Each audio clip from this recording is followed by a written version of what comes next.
7 o'clock in St. Louis, you're listening to TMA. It's brought to you by Brown and Crouppen, 101 ESPN, and the TMA STL YouTube channel. Tim McKernan, Doug Vaughn, Martin Kilcoyne, Jackson Burkett's on the ones and twos. Chairman Kurt wants to take nothing but phone calls today. 4 hours of phone calls, Doug. We're going to go back to 1985. Okay. And Augie Busch said it was a heck of a year. All right. Well, the phone call method worked back then. Let's give it a shot today, see what we can do with it. See, the newspaper can't just say, open phone lines on a Tuesday. They got to print something. We can open the phone lines and reflect what the community is talking about, Doug. And do next to nothing. No, that's not what I said. This is a powerful tool, and we're allowing the audience the chance to share their message with us. We're welcoming them into our world. Thank you. Sean Sticky Sock gets things going in the Air Comfort Service text inbox. Let me give the numbers out. 314-399-9646. Great news for those of you who do not have a text name saved in the Air Comfort Service text inbox. Next week is the first week of the month, and that means Jackson is contractually obligated to update the names in the text inbox if you don't have a name. Now, you won't change the names if you have a name, but you will give people... If you ask nicely, I probably would. I think you have to have a policy and stick to it. We're not in the feelings business. You might not be. I have never been in the feelings business. But that's where I live. I live in the feelings. Have fun with that. Talk to me in a couple of years. Yeah. Listen, I'm carving a path, baby. And what's that path? A path of feeling.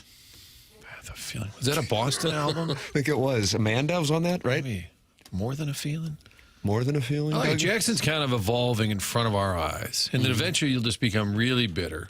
Is that the natural progression? That's the industry. That's just the progression? Maybe you could become a ball rider along the way. That would sort of help. That was always the... Some personal news. That was always sort of the tell. Hey, who's a really grouchy guy in the press box? You're all excited because you got a credential hanging around your neck. And, a free hot dog. And you're like, this is the greatest thing in the world. And you sit down with your little notepad, and everybody in there is just bitching. That's the road you're actually on. 314-399-9646. That's how you can text in, and then you can call in the Callier and Thompson phone lines. That number is 314-974-0101, and be a friend of the show. We have the Stiefel dossier. Jackson Burkett has it for you. Jackson, what does this program have prepared for our friends in the audience?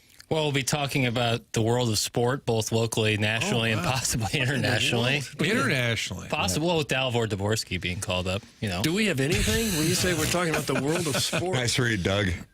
What was the question? Does that mean we have anything at all when we just say we're going to be talking about the world of sport? Sell your stock in the dossier today, Martin. Okay.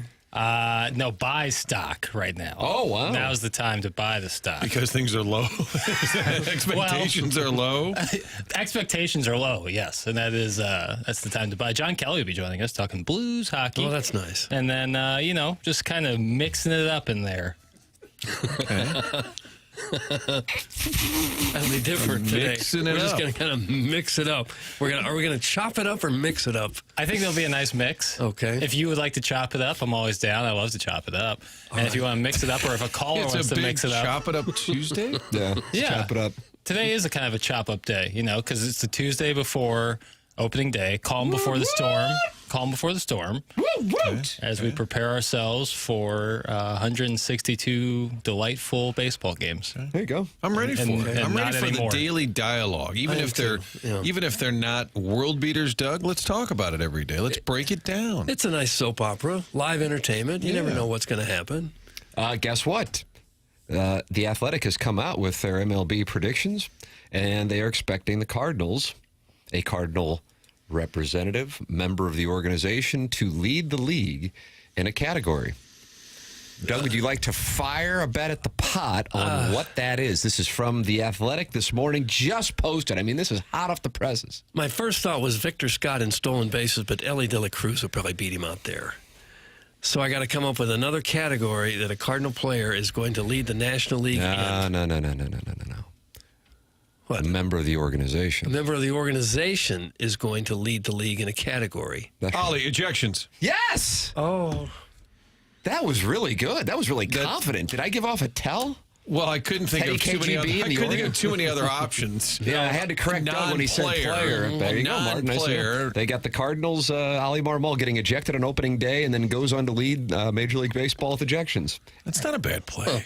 He's a little fiery. Bobby Cox is the all-time leader in that category. I thought Earl Weaver was because he was a bandit little rooster, and they had Earl Weaver baseball. That come out in '88 because I think I was playing it at John Bernstein's house. Earl Weaver had a baseball video game? Yes, he did. And the highlight of the baseball game, because it was done in, I think, 16 pixels, was when there was a questionable call, a little Earl Weaver would go running on the field and argue. And boy, that delighted us in sixth grade at St. Gabriel's. And what system was this on? Atari? Sega Genesis? I feel like he had a computer, but at that time we were probably playing the Nintendo. Got it. Sabrina Carpenter?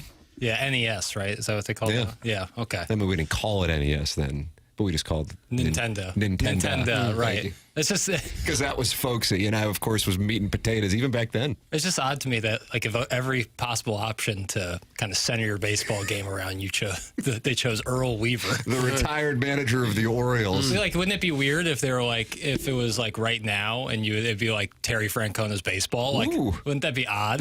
Like, who would buy that? Yeah. Bruce Bochy's baseball. Skipper had a video game. Did he really? Yes, he did. Tony La Russa baseball. Yeah. You think the game just let out? Is there? I don't want to put KG on the spot, but is there random audio of a Tony La Russa video baseball game? I could probably find something maybe on YouTube. It absolutely. Now they couldn't use the A's logo, so it was just him in a green and yellow hat. Like his green and yellow hat. That was generic. Also, Bobby Cox ejected a full season's worth of games, 162 games. Yeah, is that right? In his career. Well, that's what we can look forward to is the 8 ejections the Athletic is projecting for Ali Marmol, Doug. So 1 out of every 20 games or so, we'll see an ejection. Well, it's not a bad thing. He fights for his players. I feared you were going to say Contreras in errors. I thought it was going to be something really negative. Well, I mean, they don't have that one in there. Okay. The number one prediction is the Blue Jays and Guerrero agreed to a 15-year, $577 million contract on the eve of opening day. So we'll be able to find out if they hit on that one directly. But then the second one is Ali Marmol leading Major League Baseball with 8 ejections, edging out Aaron Boone, who gets the heave-ho 7 times. And it's harder to get tossed out because of the replays. I miss the arguments that used to take place. Bring it back. Too. Yeah. It is nice that they get the right call on key plays, though. I'll give them that. But the downside is you don't get to see the managers out there like Lou Piniella covering up home base with the dirt. Thank you for calling it the proper name. Guys, I would like to place a bet. Nolan Gorman will lead the league in strikeouts. That's from Beer Cats. I don't think he's going to get the bat enough to do that. So you're not doubting that it could happen. You're saying he won't have the opportunity. That's right. Okay. Nolan Gorman got his eye back. If he's striking out enough to where he might be among the league leaders, then he's going to spend too much time on the bench to actually lead the league when it's all said and done. Doug, did you see the opening day lineup? They rolled it out in Memphis, and Ali said more or less expect this on Thursday. Tim, are you okay with this lineup? I mean, for 2025, I guess this is what it is. I would like to go back to the rankings yesterday that said they were, the 27th best lineup? Yes. There were 3 teams worse. White Sox, Marlins, and Pirates or Angels, I feel like. So we were arguing about Wynn leading off versus Scott leading off. Doug, guess what? Neither is the answer. Well, yeah, I'll give Ollie credit for that. Wynn hasn't hit a lick all spring. He had him in the 9th spot last night, right? Yeah, Vic Scott hitting triple leadoff, hitting 8th. I guess maybe you get a couple table setters there when the lineup turns over. Nootbaar, Contreras, Donovan, Arenado. Then you had the left-right combo of Burleson, Herrera, Walker, Scott, Wynn. Doug, there's your potential opening day lineup for Thursday at Busch Stadium. All right. I'd like someone with a little more punch than Donovan in the number 3 spot. Whoa.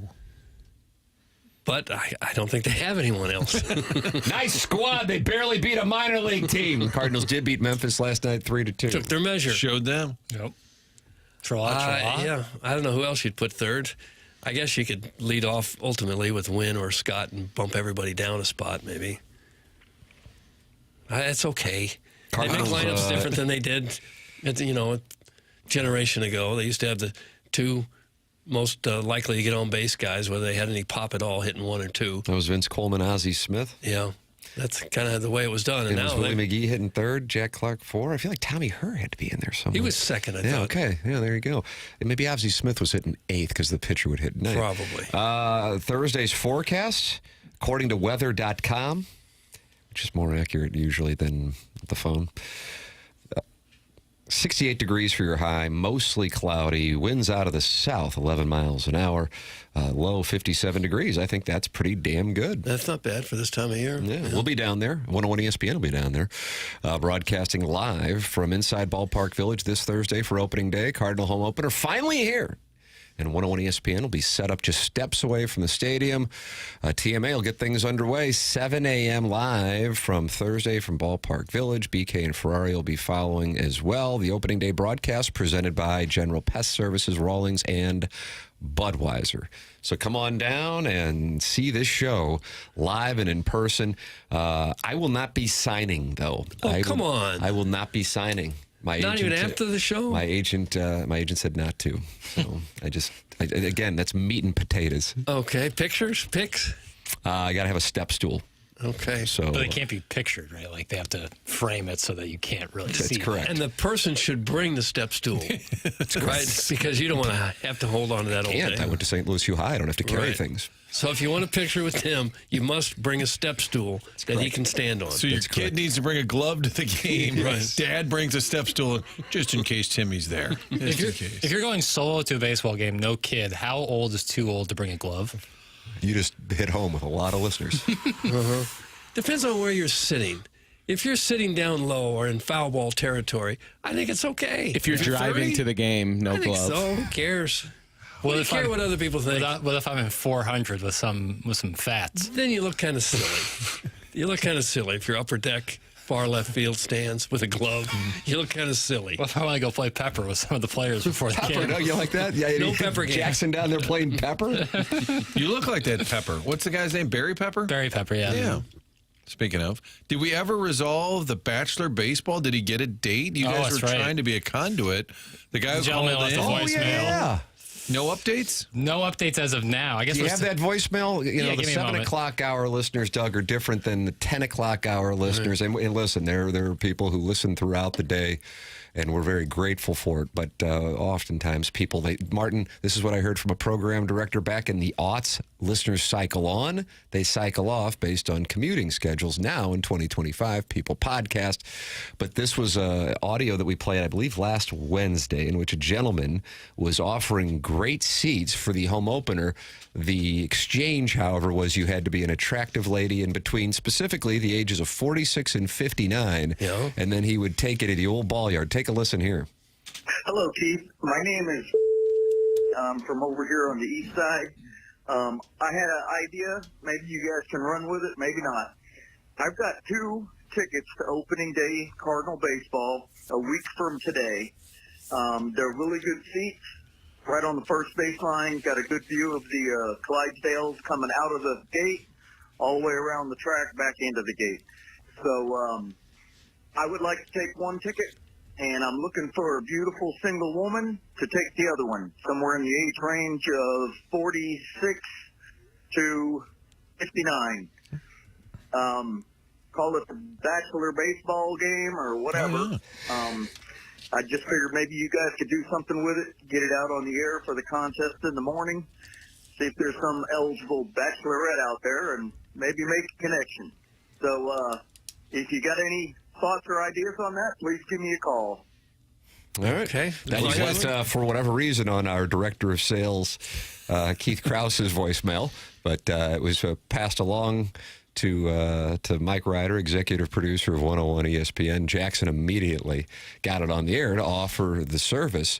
And Jackson, what is the update on Bachelor baseball? So that's the thing, is like we're still taking applications. Oh, we are. We just want to find this guy the right person. You know, it's not first come, first serve. It's, you know, right person, right time. So we've had no applicants.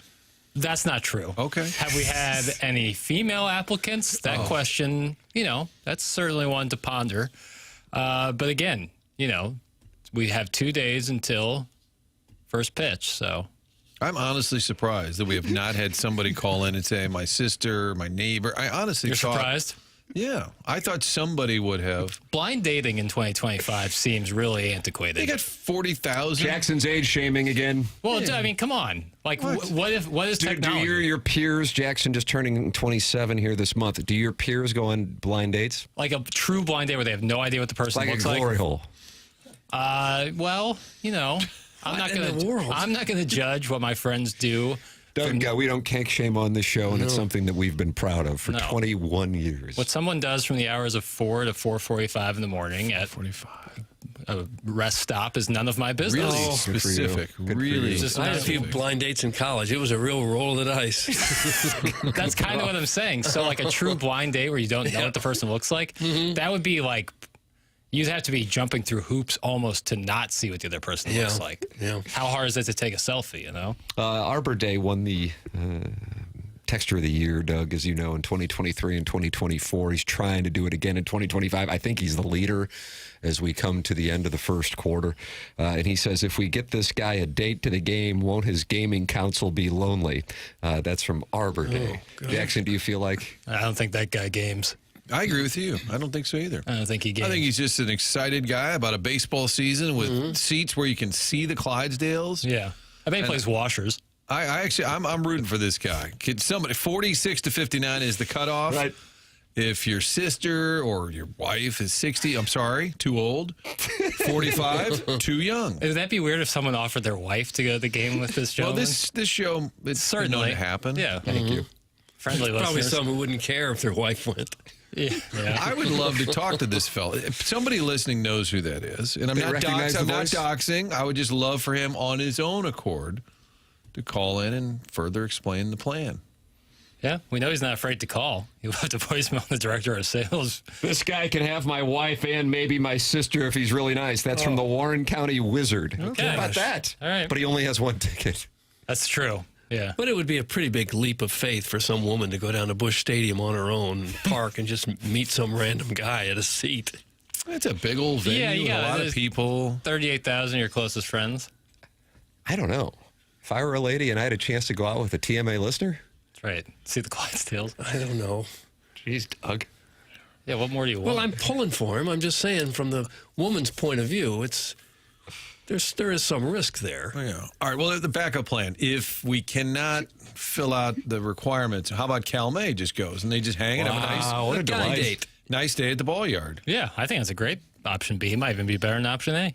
Guys, I did talk to my wife, but she is busy with her boyfriend Thursday. That's from the total package, yeah. so she will not be available. It seems like So the that's listeners are out. trying to help. Yeah. They're trying to farm out their wives. Please go with this gentleman you don't know. Probably a tough combo. You think that's a tough conversation to have at 7:15 in the morning on a Tuesday? Yeah, hey, you're going to opening day, not with me, and not with someone I even know, a guy who called into a radio station. Yeah. Now, what happens if he were to supply us with a picture and it just turns out that he's a dashing James Bond type? How about that? Right. Then do you think we'd get some offers? Like a smooth dog? A smooth dog. Yeah, I think we would. I mean, Probably would. probably. Again, like the... But if it's a complete unknown, almost nobody's going to go for that. Is this a telepersonal? Is this like a classified ad? Again, I feel like Missed connection. this is, again, kind of antiquated, you know? Yeah. When Marlins man goes to games, he takes people with him, but you have to go individually. That's one of the requirements. And there are St. Louis fans. I've had Marlins man on the show more times than I care to admit. But one of his things is he will buy the tickets and entertain people at the game. And he's done this at Cardinal games. But individuals, he wants people to go and become friends. That's his thing. And so he'll take 10 random people. Maybe we should get Marlins man to fly in and go to the game with our Bachelor baseball guy. Or not. Well, it's not a bad plan. Doug Marlin's Have we kept in touch with this guy? Maybe he's already found a date. Okay. Keep in touch. Guys, I'll bet this guy eats exclusively at Casey's gas stations. That's from Alan Dadeville, so it sounds like he knows him. Little breakfast pie. That's only on the east side, right? Casey's. No, yeah. when I was Have they got having him my in Missouri? wonderful drive to and fro Wichita in a matter of 24 hours, I stopped at a Casey's. I believe I was looking at my credit card statement this morning. I think they're every Casey's. 15 miles. I hit a Casey's somewhere in mid-Missouri, if memory serves. Pizza's not bad. Well, let's call the fellow off air. We have his number and just say, would you like to come on the show? I think it's time for action. We're 2 days out. Yeah. Jackson, do we have room in the dossier? Because you said we're going to have international sports stories. I could try clearing out some space here. It's Boy, like 7-2 looks kind of open. 7-3 looks kind of open. Let's see. it's like 8-2. it's like 8-9-1. in your garage, you want to park a second car. Sometimes it probably doesn't fit, so you clear some room out. And I thought you had a thing about having open space in the dossier. That's right, and so that's why clearing out space will be needed. But I can see what I can do. I can try to call this gentleman and see if he wants to come on. All right, Doug. Things are happening once again. We're getting things done on this program. That's who we are. It's what we do. That's who we've always been. You can get involved. 314-974-0101. Collier and Thompson phone lines. You can also text in 314-399-9646.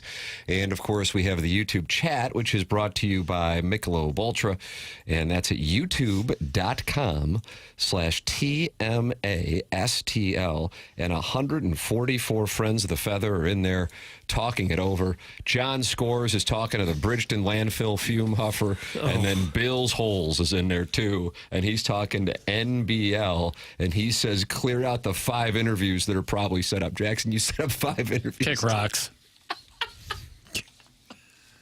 We have John Kelly on. Kick Rocks feels very like Crispin Glover in Back to the Future. Kick rocks. Kick Rocks. Brown and Croupen's the presenting sponsor of the program. They're local. They're the ones who have been around since 1979 and supporting our community. How many law firms can say that? And don't you want a local law firm if you're going to be in need of personal injury attorneys, somebody who knows the local law environment? Well, they offer superior legal services and they value client services as well. They are online at brownandcrouppen.com. They're a part of our community, and you can give them a call at 314-222-2222, 314-222-2222, or go to brownandcrouppen.com. Make sure you let them know you heard about them on TMA, the presenting sponsor of the Morning After. It's Brown and Crouppen. Remember, the choice of a lawyer is an important decision and should not be based solely on advertising. Past results are no guarantee of future results, and every case is different and must be judged on its own accord. All right, Jackson is going to get this gentleman on the line. Now, I just picked up a read right there. There's a facial expression and a tilt of the head that was counterclockwise. That there tells me he's vulnerable. I'm probably going to check raise him on the turn, to be honest with you. I've got 7 high. I've got nothing. But I feel like I can take the pot down with a check raise on the turn. That's my read, Jackson. I feel like I would get eaten alive in the poker room. You give off a lot of tells involuntarily? Yeah, well, I get a good hand, and I don't know. I'd really try to lean into it. Like, I don't know, fellas. I got no paint. So you'd start doing a monologue when you get your cards. I'll just try to keep them off guard. Get a great card. You go, yes! Yeah. A lot of paint on the board, guys. I'll try to call this guy. My first, when he answers, do I say, hey, this is Jackson from 101. You still looking to go to a baseball? Okay, all right. Sure. I'll figure it out. I don't think there's a whole lot of thinking here. Yeah. It's just, hey, you called in last week. We had kind of fun with it. I don't know if you've heard any banter on your end, but we would love to get an update if we found you a date. All right. I can say and that. any wiggle room on the 46 to 59. Right. Because that might help. Right. Can we get 5 and years the on whole each female side? thing, if there's any wiggle room. Yeah, if there's room on that, Probably we really are going to give him a lot of options. Yeah, probably on the older side, I'm guessing he's going to need to. So give him 10 on the 10 on the back end and 3 on the front end. Okay, whatever. That's fine. I'm trying to be equal here, man. Okay. Timmy, will you be able to have any ultras on Thursday? I got you a 6er. That's from the plumber, Doug. He got me a 6-pack of Michelob Ultra. Just sitting down there at the old ball yard and having a little taste. Okay, and is he going to bring a step stool also? Because he's probably going to want a picture with this beer. Yeah, if you could bring the step stool, we can get the picture, but I will have a libation with you. Yeah, planning on hanging out down there at Ballpark Village on Thursday. Looks like it might be a pony. Might be a pony, Jackson. Sundresses? Maybe for Cardinal opening day. That's what usually gets the people going, and weather seems pretty optimal. I don't know where the young folks are on the opening day, if that's like a thing where they take off work for sure, or if it's like, get them next time. I don't know. Get them next. Is that like a whole year later, or like the next homestand? We'll get them next time. That's the campaign slogan. I think it is. Yeah. I just opening day isn't a busman special, right? It's like a thing unto itself.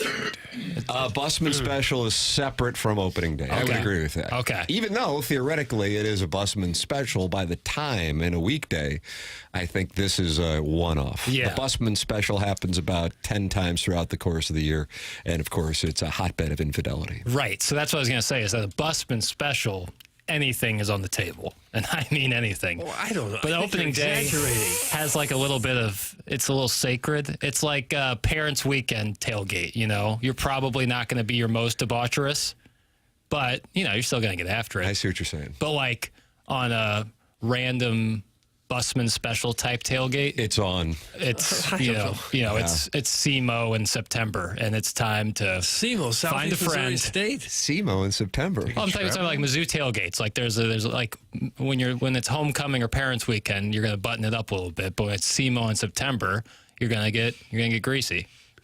I like that. You're going to get greasy.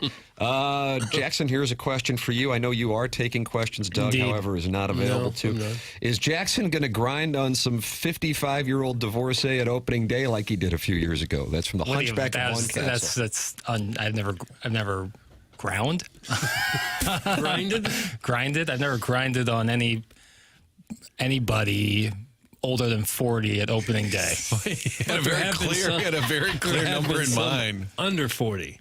There were some hazy ones in the Mike Schilt era. So Some hazy ones. Okay. I don't know.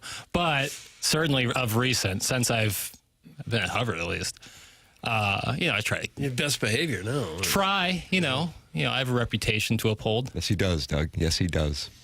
I just don't see any of that kind of behavior when I go to Cardinal games.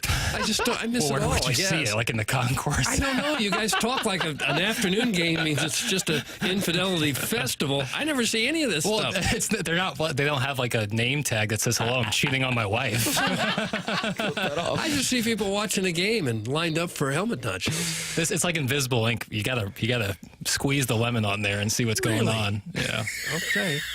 I'm naive to it all. 100%. All right, so Jackson's going to reach out to the gentleman from Bachelor Baseball I have the for opening raw day. voicemail where he lists his phone number, and I'm going to give him a call on the break. All right. So, Doug, we got that Stiefel dossier has just been Can we filled. record you calling him? Someone can take a video. What's of me going on, calling. Chairman? Chairman Kurt just had a big reaction. Well, I don't align with Martin. I'm in the alliance with you. But I was thinking the exact same thing at the same time of recording Jackson in this interaction. That is, I believe, against FCC regulations without the permission of the participant. What if it's Dave Duncan? Then it's okay. That's different. Okay. I don't understand the reference. That's okay. It goes back a ways. Okay. I'll just assume it was funny. Thanks. That's part of the alliance, Tim. Well, if you make a reference like that, yeah, I Part think of the it's probably alliance. pretty funny. I just don't get it. Now there's a kind of a separate alliance with KG and I. What? You cheating on me, Well, bro? no, just in this moment. Don't It's kind of a détente. No, Yeah, do there not you go. speak for me, Martin. Oh, wow. How about that? It's The over. alliance is over. This is TMH presented by Brown and Crouppen, 101 ESPN.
are going tra-la, tra-la.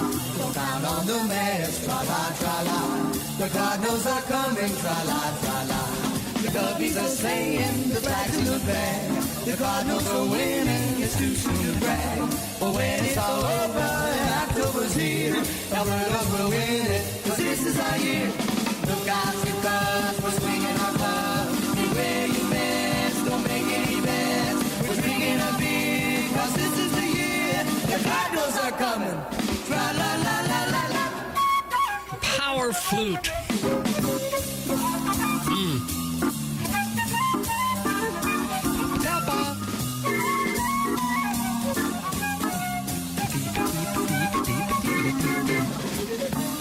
About when Holly would hang out.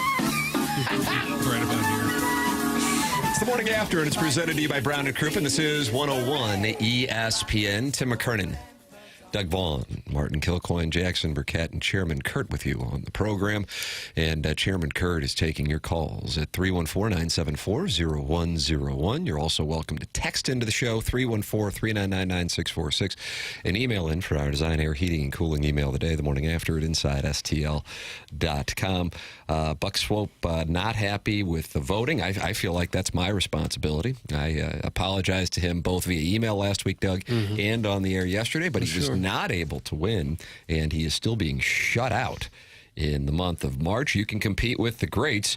Only a handful of days left in the month of March. JV golf coach with 6 wins, and he is in a position to clinch the Design, Air, Heating, and Cooling email of the month with a win today. So that is fun. That is fun to see somebody play so well. And he's probably busy, too, coaching the JV golf team. Yeah, this is the season. When I met him, he actually is a JV golf coach. Very good. Really knows how to teach his players right to left ball flight. Oh, I don't know about that. I thought it was just a made-up name. But he really is a junior varsity coach at a high school. If he becomes varsity, does he change his name, his moniker? He'd absolutely have to. Okay. Varsity golf coach. That's not as catchy. It isn't as catchy, Martin. You're exactly right. During the commercial break, Jackson Burkett reached out to our Bachelor baseball listener. And Jackson, he did not pick up. No, he did not. Jackson then told the gentleman to give a call back. And Jackson did not leave a phone number on the voicemail. I immediately looked at Tim. Tim looked at me, and I thought, well, that was odd. He just said, call back. Thanks, and hung up. Now, Jackson Martin, of course, 27 years old, strapping. But for the Tykes go, well, why would we leave a number? Because you just look at your phone and you see who the missed call is. And I agree with you. I subscribe to that as well. However, we're operating the premise this gentleman might be a little older, and I don't know if in that range. Jackson's totally blacked out right now. He was in one of those things. I was listening. Snap out of I was it. listening. Did you do that key bump of Adderall this morning? No, I did. Where'd you go? Where were you? Where'd you go? Narnia, man. Continue. Narnia man. Well, if he hit immediately like call back, would it go to the front desk? That's what I don't know. No, it would go right to here. So here's I'll take it a step further. I'm anti-voicemail. I think voicemails in the year of 2025 are silly. Why? That's how you know whether the call was a scam or not. If I see scams and flams. If I see a call from a friend and it says missed call, I will just call them back. If it's a friend, but if it's a number you don't recognize, then I wouldn't answer it. Maybe that's what this guy did. See, I subscribe to Jackson on this one, too. Yeah, I wouldn't. I just if I don't recognize the number, it doesn't matter who it is. It could be Ella Reese. I'm not picking up. I don't pick it up What either. if it's Ella Reese? But if they left a message and it turns out it's someone that I do know, then I know I got to call them back. Well, he did ask you a question. You didn't answer, and I noticed that. What was the question? What if it's Ella Reese? I don't know her number. Don't lie. If it's from the San Fernando If she Valley, left answer. a message, That's exactly right. If she left a message that I needed to get back to her, I would certainly try to do that. Right. Here's my thing. If someone wanted to they would just send a text, hey, call me when you get a chance. This is so-and-so. The voicemail, and now I have 27 unlistened to voicemails that I'll never end up listening to. No, but if it's an unknown number, and then the voicemail says, hey, Jackson, this is your long-lost aunt. I've been meaning to send you some money. Now you go, oh, that's the voicemail I needed here. If she doesn't leave a voicemail, that's just a random number. You have no idea who called. That's fair. There's value in the voicemail. What Doug and I, as part of the Old Alliance experience, often, I'm guessing, you leave the voicemail to a family member or otherwise, great detail. And then they call right back, yeah, what's up? Well, I left you a voicemail. Yeah, and I don't like that. I don't like to have to study something before I call. I'll just find out when I call. It's a heads up. Well, I need if you have a lot of details in there, I'll just call you and ask you the details. I'm recalling. It was about a year ago. Joe Buck asked me to do this police breakfast, and he was going to be out of town. And I missed his call because I said, how does it work? What's the rundown? And I looked down. He had called a half hour earlier, and I called him back. I said, hey, what's up? And he goes, I just left you like a 5-minute voicemail. He goes, all right, fine, here we go. And retells all the information. And I'm like, that's the worst. You kids out there, if you get the voicemail, listen to it. Right. You don't have to leave a voicemail. So did you leave a second voicemail for the gentleman with the phone number? Didn't have the time. I'll do it in the next break. I didn't have the time. Tim said it's turning into a Swingers remake. Maybe Kurt should do it this 1996, time. He's John got the time. Favreau. Yeah, Chairman Kurt, would you be comfortable with Bachelor Baseball? He says bring it on. He says don't sing it, just bring it. So Chairman Kurt will reach out, and we'll see if we can make this love connection here for Cardinal opening day. And we'll be broadcasting, as will BK and Ferrario, from inside Ballpark Village this Thursday for opening day. And it's presented to you by General Pest Services, Rawlings, and Budweiser. We'll be there starting at 7 a.m. in downtown St. Louis. The forecast looks pretty glorious. Highs in the upper 60s for the Cardinals' shocking campaign for their 12th World Championship in 2025. Ah, yes, decades from now, fans will remember the Youngry Birds, Doug. Could happen.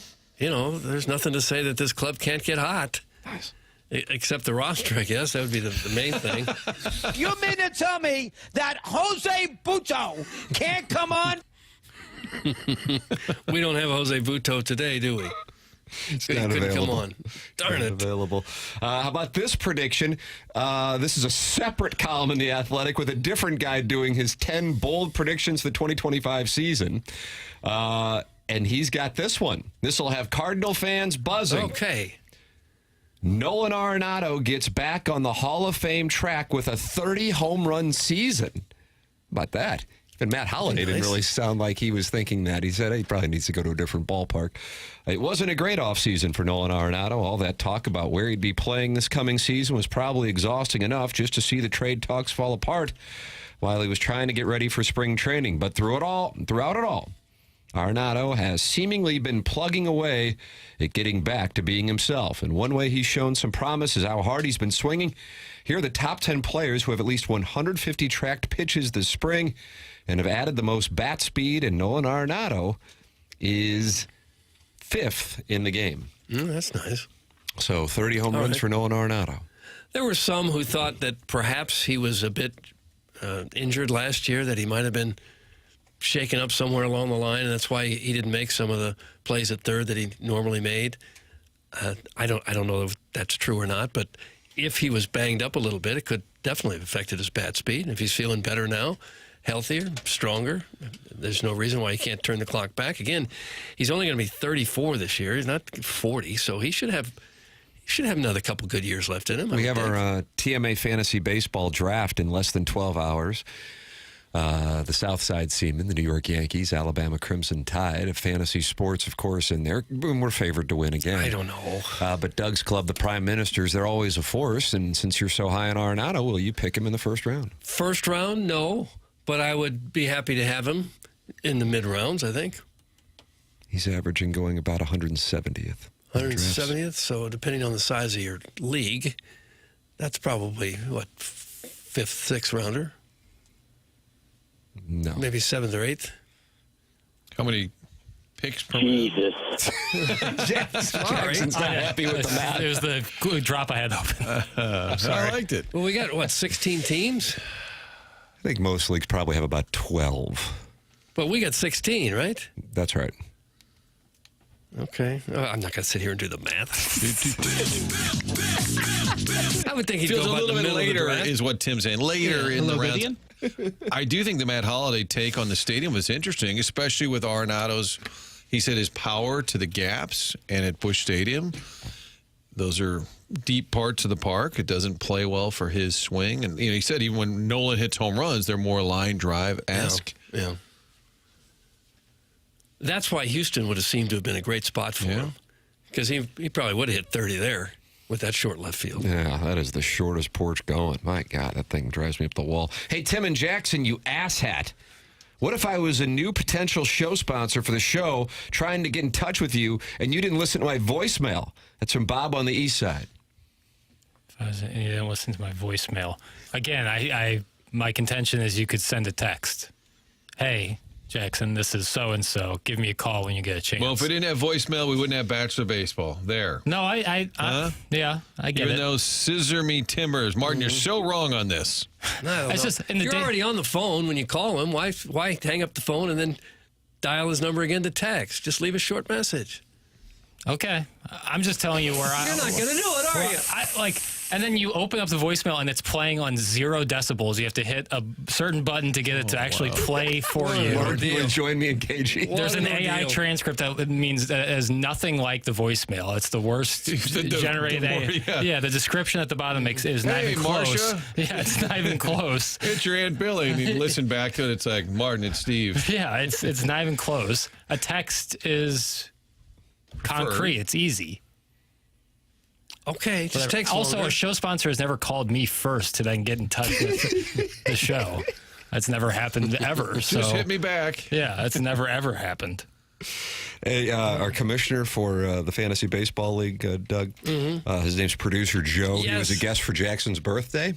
Only to promote the easy pass. Don't forget to grab yours for the entire season. And he's never happy with your lack of email response or action. Oh, well, And I get so many. He texted me to say, please remind Doug that I sent a message this morning to make league safe payment. Oh, yeah, I haven't paid yet. Doug deserves to be come down upon as well. Oh, okay, come on, Joe. He didn't sound mad. He just sounded like matter of fact there. Yeah, this guy runs a hell of a league. You know, he's the Adam Silver of fantasy sports. I'm just so overwhelmed with emails that I just can't. It's almost like I've given up. So you're pro voicemail, but you're anti email. Yeah. It's interesting. Yeah. Jackson, what do you make of that? If it's super important, text me because I'll see the text. Oh, that's usually. you say no further questions. And then Yeah, you win. no further questions, Your Honor. But he didn't send me. Had he sent me a voicemail, I would have heard that too. Also, But your email- just another email out of the 700 I'm going to get today can get lost. Your email account is so cursed. Like, you got to scrap that and start over. There's too many of them. Too many what? Email accounts. I Why know. do you have so many email I accounts? type in Doug and It's I have burner season. I've got five one different at home. options. I've got one for the radio station that started at It's a situation 1380. where- And then I've got one for the Hubbard email. And I've got, that's at least, that's I'm three. telling you, you're not lying. I've sent Doug for the almost 5 years I've worked on the program. I've sent him an email every single morning with live reads or whatever it might be. And I swear I've sent it to 4 or 5 different email accounts in that 4 We have year them just span. at Hubbard. We have one that's TMA.com and one that's Those are the HubbardHBI.com. And no, they don't come up the same. The Billikens asked, I don't know if you guys got the email, I don't know if an email was sent yesterday, contacted me about playing in their golf tournament.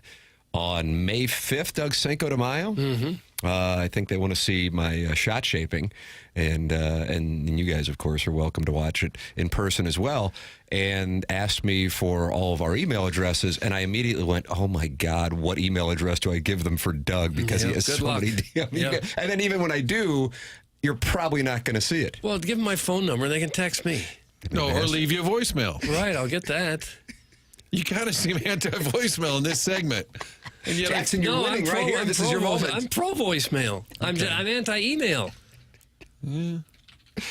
Doug, I sent you an email asking you to come on my podcast to talk about blow and sex. That's from the recovering alcoholic from Belleville and Webster Groves. See, I missed that too. Can I send it to Doug's KMOV account? That's from the 217. There's another one. You have one new message. Yeah, Doug Vaughn. My name is Miss Butler, and I'm calling in reference to the comment you made, I think it was about a week ago, concerning Randy Moss maybe coming to the Rams. I didn't appreciate your little comment. You keep your personal comments to yourself or to your homeboy. See, that's why I like voicemail. People can really let you have it. All right, I'm changing my stance. You're back on board with voicemail. If it leads to that. keep your thoughts to your homeboys. And by that, she meant what? Sevy Savard. Yes. And Tim, probably. Coach Yeah, Connors. that's right. You can leave voicemails for us as well. What is the mic drop, right, Yeah. Jackson? Yeah, absolutely. Chairman Stephen Wildwood.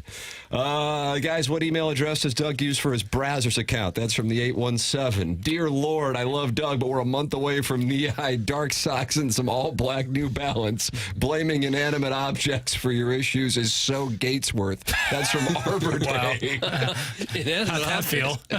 So Gatesworth. I think the only thing missing were Velcro shoes. Yeah. I've got the black knee-high socks, compression socks. That's a good look, especially board shorts. Right.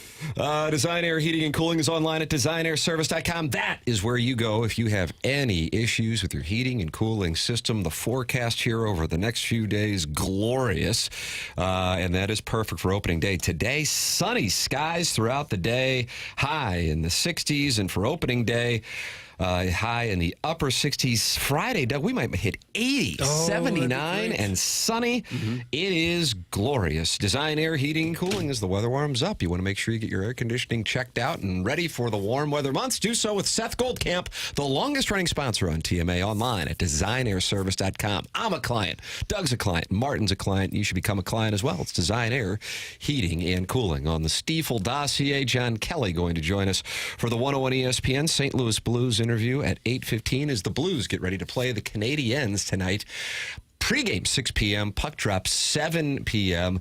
Kind of a bad beat last night. If you're Martin, you're nodding, so you know what I'm talking about. I was watching this at the old Two Fox. The Canucks and the Devils, all hell broke loose after the Devils scored a goal in the third period to give them a 3-2 lead, and then with about 30 seconds-ish left in the game, once again, Vancouver gets a late goal, just like they did this past Thursday in St. Louis. This sends it to overtime. No goals in overtime, but they go to the shootout, and the Canucks get the win in the shootout.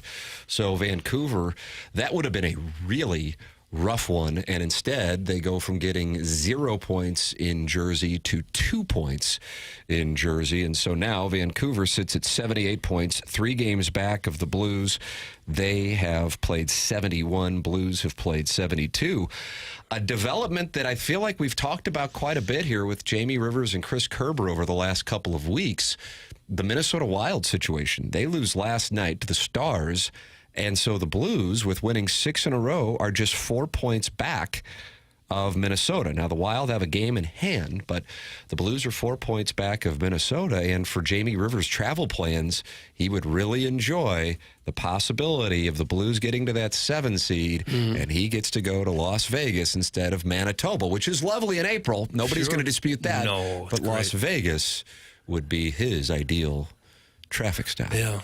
Nobody thought that was even in the cards at all about a month ago, the thought of catching Minnesota. I mean, they must have been 15 points ahead of the Blues at that point. And it's not like they've been playing poorly. It's just all about the Blues and what they have been doing. So we'll see if it can be 7 in a row tonight. John Kelly coming up at 8:15 for the record. The Blues playoff chances still 54%. The Canucks at 17%. The Flames 30%. In Utah, who lost last night, down to 5%. That is per moneypuck.com. Tim McKernan, Doug Vaughn, Martin Kilcoyne, Jackson Burkett, Chairman Kurt. The least popular coach, perhaps in all of sport, added to his legend within the last 24 hours. We'll tell you why in a story that you truly may not believe, but it is documented. That is next on TMA. This is 101 ESPN.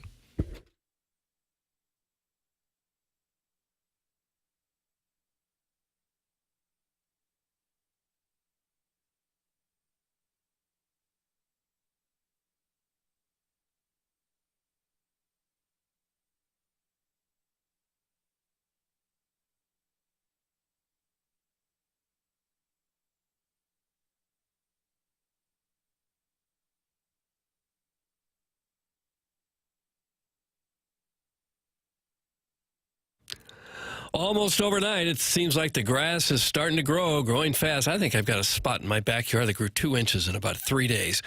And it's going to continue to grow like that, but you know what else is going to grow? Crabgrass. That's where Green Envy comes in. They'll take care of all that. Green Envy only uses products that are formulated for our local soil and weather conditions and turf types. No national, generic, cheap, ineffective products. With all the rain that we get in the spring, weeds are going to explode when the temps warm up, and now is the time to get ahead of it with Green Envy. They've got that special weed control product. Green Envy is always ready to deploy special crabgrass preventer, and that's why we can't name it. It's a secret for them. It's something that they use and they use alone. Their service professionals are commercially licensed applicators as certified by the Missouri Department of Agriculture. No part-timers or high school kids applying who knows what to your lawn. I've had Green Envy for a couple of years now, and I can attest they do an outstanding job. Their website, greenenvylawns.com.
This is Action Jackson with the Sports Center update. It's driven by Johnny Wandoff Chevrolet and Johnny Wandoff Autoplex. Blues back in action tonight, taking on the Montreal Canadiens. Pre-game at 6 p.m., puck drop at 7 p.m. right here on 101 ESPN. That was their Sports Center update. Driven by Johnny Wandoff Chevrolet and Johnny Wandoff Autoplex. CinemaWandoff.com. Chevy, together we drive. Are you kidding me?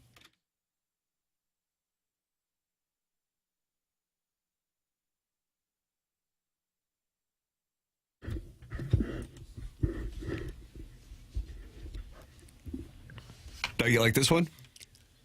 It's not great.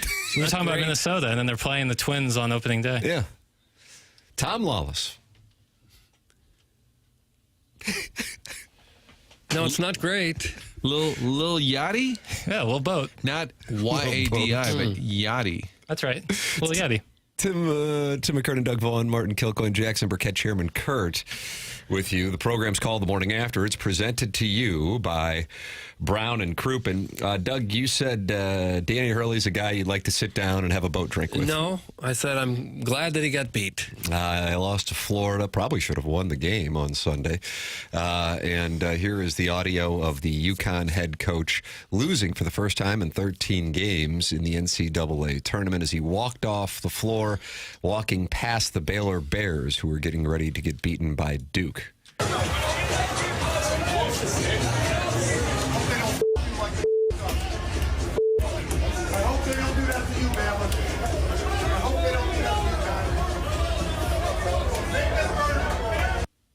Yeah, saying, I hope they don't F you like they F'd us to the Baylor Bears, who were also in the same spot as winners of their 8-9 game against Mississippi State. Florida, the top seed, Baylor, the top seed, implying that there was some dirty pool to make sure that the top seed advanced. Well, now there's new information on that story. UConn Director of Communications Bobby Mullen allegedly threatened to ruin a reporter's life for filming a viral video of Coach Dan Hurley on Sunday evening. He blamed the reporter for spoiling the, quote, lasting image of Coach Hurley leaving the court, end quote, even though Coach Hurley was the one who chose to say what he said in front of reporters. The entire sequence of events went according to the eyewitnesses' testimonies. This is what would be called a bad look for Mullen. The Huskies lost by only 2 points in the round of 32. They were on the wrong end of a bad call while up by 3 points with approximately 4 minutes remaining in the second half. Florida got possession after what was ruled as a UConn turnover, even though it appeared as though the Gators touched the ball last. Hurley was furious. Not long thereafter, the Huskies tried to draw a foul with less than 10 seconds left in a two-score game. Officials granted possession to the Gators anyway. UConn was also called for 4 more fouls than Florida during the 2-point loss. They essentially proved to be the difference. With that being said, there were not any egregious officiating errors that cost the Huskies the win. None of the potential missed calls gave the game to the Gators. So, what did Hurley say? He yelled at the Baylor Bears.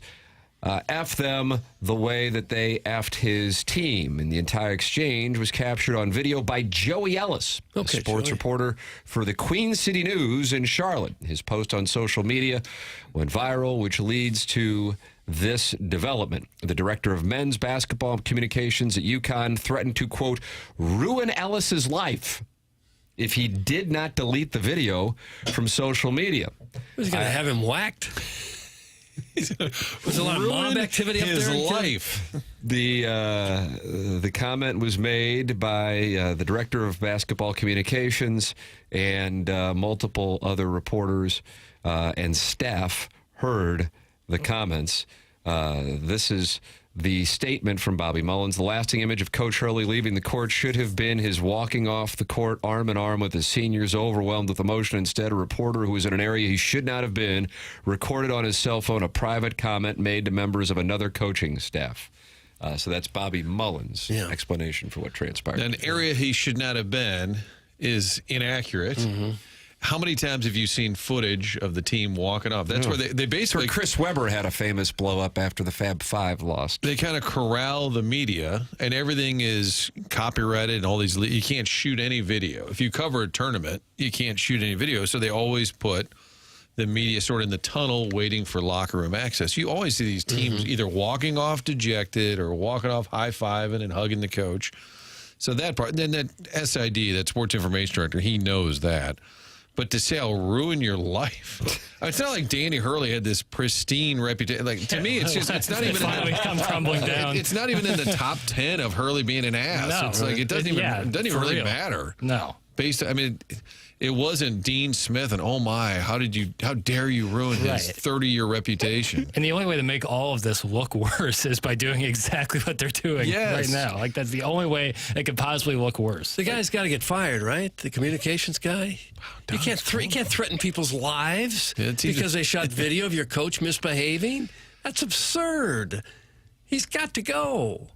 You don't threaten people's lives over something like this. What about some time away, Doug? No, time you're away? out. You got to know better than that as an adult human being. You don't threaten someone's life over a comment made in basketball. Ruin your life. And honestly, if I were the SID that worked with Hurley, I'd be like, what are you going to do? That's him. Well, I've had SIDs saying, could you please not show that? Because we got something that they really didn't want.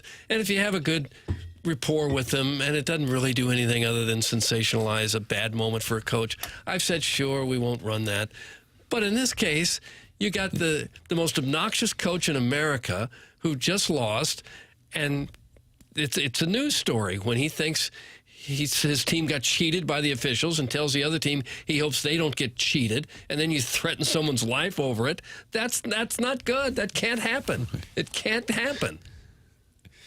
It's a bit of an overreaction.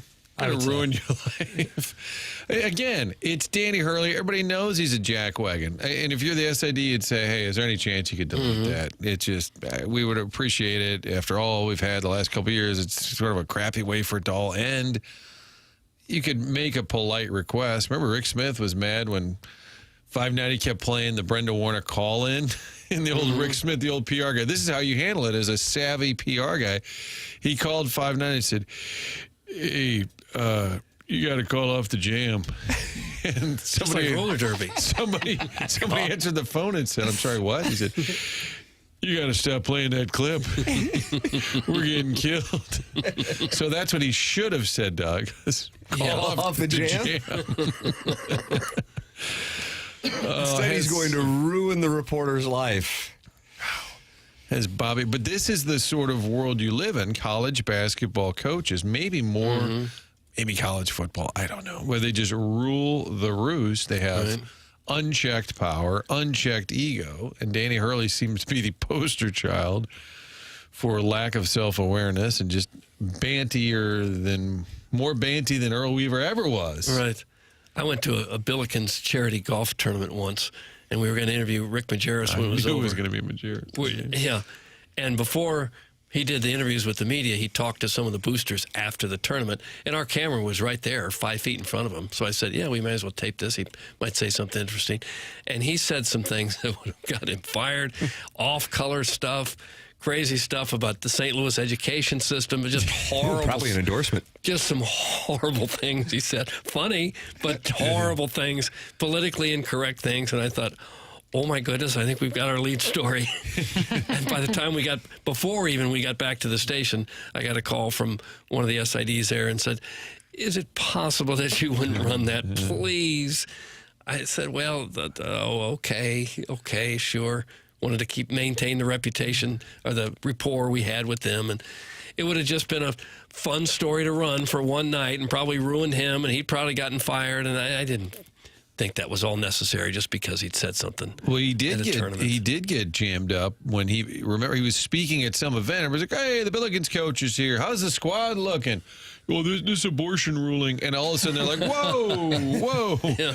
And it became a big news story that he was like pro-abortion. And the school's kind of like, that's not really in line with our beliefs. And only Majerus could do that. You're like, hey, coach, what do you think about the rebounding of your Billikens? Well, first let's talk about Gaza. And you're like, whoa. But there is a real temptation as a sports reporter or something to run anything that you get. If it's a sensational or if it's going to make people go, wow, there's a real temptation no matter who it would hurt or whether it really had any news value or not. And sometimes it's hard not to. because people would want to see it. It's kind of a fine line there between what you go with and what you don't. So what's next will be, right, is it Bobby Mullen or Mullins, which sounds like a coach's name. He's going to have to walk it back, right? Isn't now the story is shifted from Danny Hurley to him. He's going to have to be let go when you threaten people's lives. It's a bit extreme. Yeah, you can't do that. That's way out of bounds. He issued a statement, as I said, so he didn't really walk it back. He did not walk it back. The lasting image of Coach Hurley leaving the court should have been his walking off the court arm in arm with his seniors, overwhelmed with emotion. Instead, a reporter who was in an area he should not have been recorded on his cell phone a private comment made to members of another coaching staff. No, but has he, since it became known, the reporter said he was going to ruin his life, and I guess other reporters, other media members heard him say that? I mean, has he been called out for the chronology of the article makes it sound like he was reached out to, and that was after he was following. Yeah, he so said he was Mullen. I mean, why would an SID be issuing statements? So Mullen later issued the following statement. Wow, that surprises me.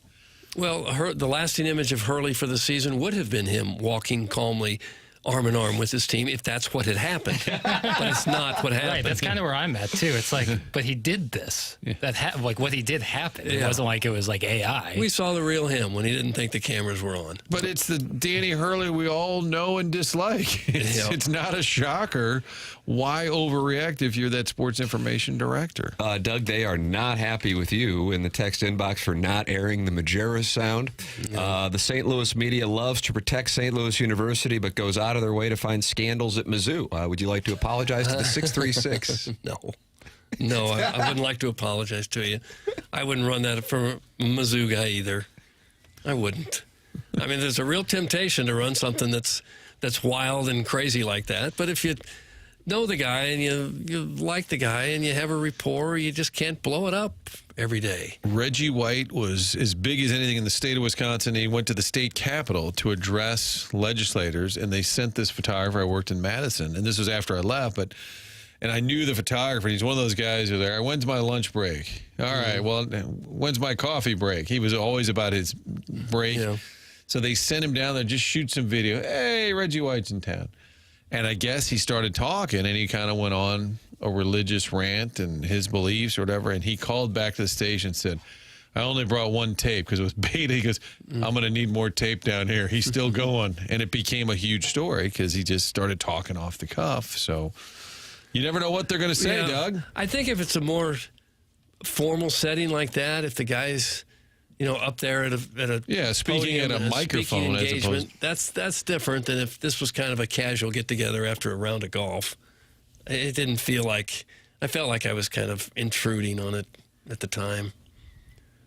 I don't know. Remember who was it locally? Was it Brent who Stover? I knew Stover, this was who got video of a fight in a baseball locker. It was the Dodgers locker room. Yeah, and they took the video away from him. The Dodgers took it right away from him. I think the PR guy said, give me that tape or something. Yeah. Wow. Yeah. Back in the day of physical tape, you could just take someone's phone. Said, give me that tape. Yeah. And he did, and then he caught flack for giving up his... And he's doing great. He was on the CBS coverage. He's part of the CBS Sports Network. And when they were handing it off to Selection Sunday, he was on the set host. He's a great guy. Nice. But got caught in a... If he was a crusty old ball writer at that moment, he probably would have been like, get the French out of here, pal. Yeah. But he was a younger guy and got a little intimidated, I think. Doug, advancing the story here on UConn, Bobby Mullen, the SID, actually tweeted yesterday, PR man yells at reporter, news at 11. I have a journalism degree, and I know the difference between reporting and seeking out gotcha moments. My temper flared a bit in a moment of weakness after a loss, but I think the journalists I work with regularly would vouch for me. He later took the tweet down. Yeah. So he was coming out swinging to defend himself. Yeah. Sounds like he's got a little of the Hurley syndrome. Yeah. What a crew up there. If you can find someone to vouch for you, doesn't matter. You threaten someone's life, sorry, you lose your job. He said he's going to ruin his life. Yeah, you lose it.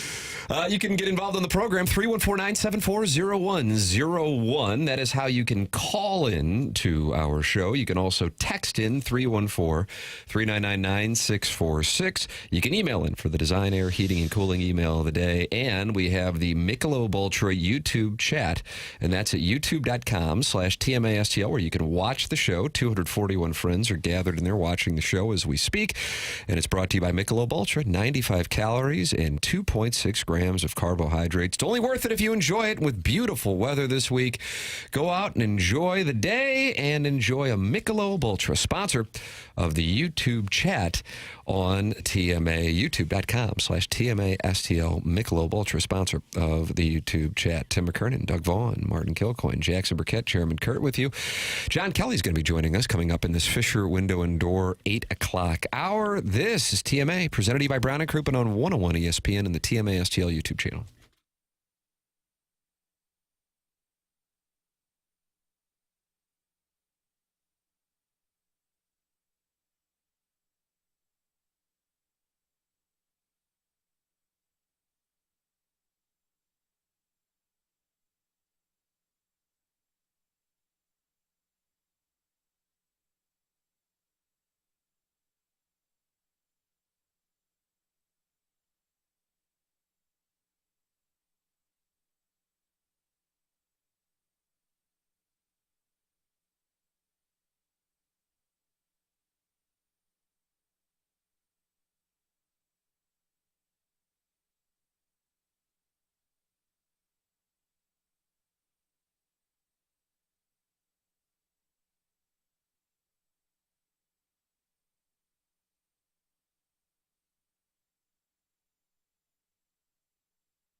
Jack Buck liked to do it to Joe Buck, Doug. He would just walk out of the booth, give somebody else a chance. Oh, yeah. See what they can. This is your chance, Doug.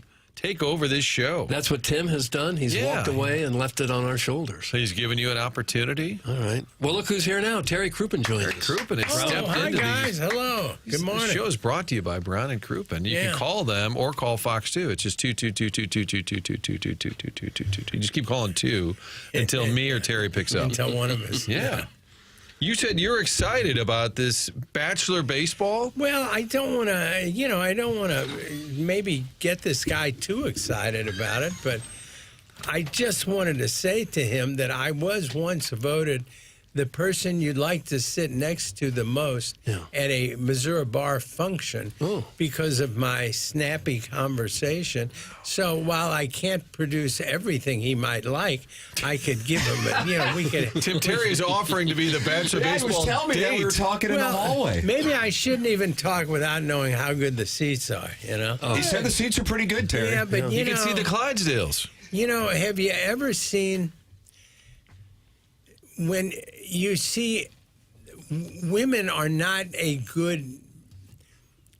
When a woman says another woman is really attractive, have you ever noticed how often they're not? Cut that off. No, I think women look at women in a different way. And so, I don't know how much this guy knows about good seats. I've had some real good seats. Oh, okay, so you're saying his his on judgment, the seats. I can't just trust that. I can't take that for He granted. said first base, but then he kept talking about a view of the Clydesdale. So I'm thinking more like wagon gate, right field foul pole. We've reached out to him, and we have not heard back. Well, I'm not saying I would go. I'm just saying interested. I'd be a good choice. For company. Do you keep score, Terry? You feel like an old school baseball guy. Right. I keep I've seen these people that keep score, and they are God. Oh no. No, God love them. They are getting so much joy out of every pitch, and what is it? Just making the little marks, and then they save them someplace. Right. I don't understand it. I did that as a kid a little bit sometimes. Listen on the radio at home. Sorry. Well, as a kid, I haven't. It's been 60 years. Maybe I'm wrong about it. I think you're right now. It's an odd thing. Yeah. Well, I think if you're kind of sitting alone with the Steve Bartman headset on, that's a thing. Was he keeping score when that happened? No, but it felt that way, didn't it? Right. That's why I thought it was believable. Did you any of you guys ever go down to Musial and Biggie's when Stan Musial was right there? across from Forest Park? Yeah. But boy, he was a nice man, wasn't he? Musial or Biggie? Oh, I Musial never for met. sure. I never met Biggie. I did meet Stan. He was a great man. You're exactly right. He was just the perfect celebrity. He made you feel like you were doing him a favor, or he was not doing you a favor, Right. but you know what I mean. Yeah, exactly. He was so down to earth, and he'd sit there and talk. And I remember I saw him at a shopping mall once, and he pulled a card out of his pocket. He had them all printed up with his picture and his stats. No, he was. We were lucky to have him. Amen. I was at Kirkwood Park once, and he was playing his harmonica at the little amphitheater there. Played it for about an hour, and then he walked back to his car, and kids were following him like he was the Pied Piper or something. There was a trail of people right behind him, and he got to his car and opened his trunk and pulled out a bunch of pre-signed autographed pictures of himself, handed me, here you go, to everybody. Yeah, it was just wonderful. Somebody told Kurt Warner that, and then he started doing it. He carried him because people would come up, hey, Kurt, what are you? Instead of sitting there for hours and signing, he would just hand them something that was sort of ready. Yeah. Doug does that. Yeah, I have to with the volume. You have them ready? Volume of requests, Ready to hand out? Absolutely have to. Are you going to opening day, Terry? Probably not. I haven't been to opening day in a long time.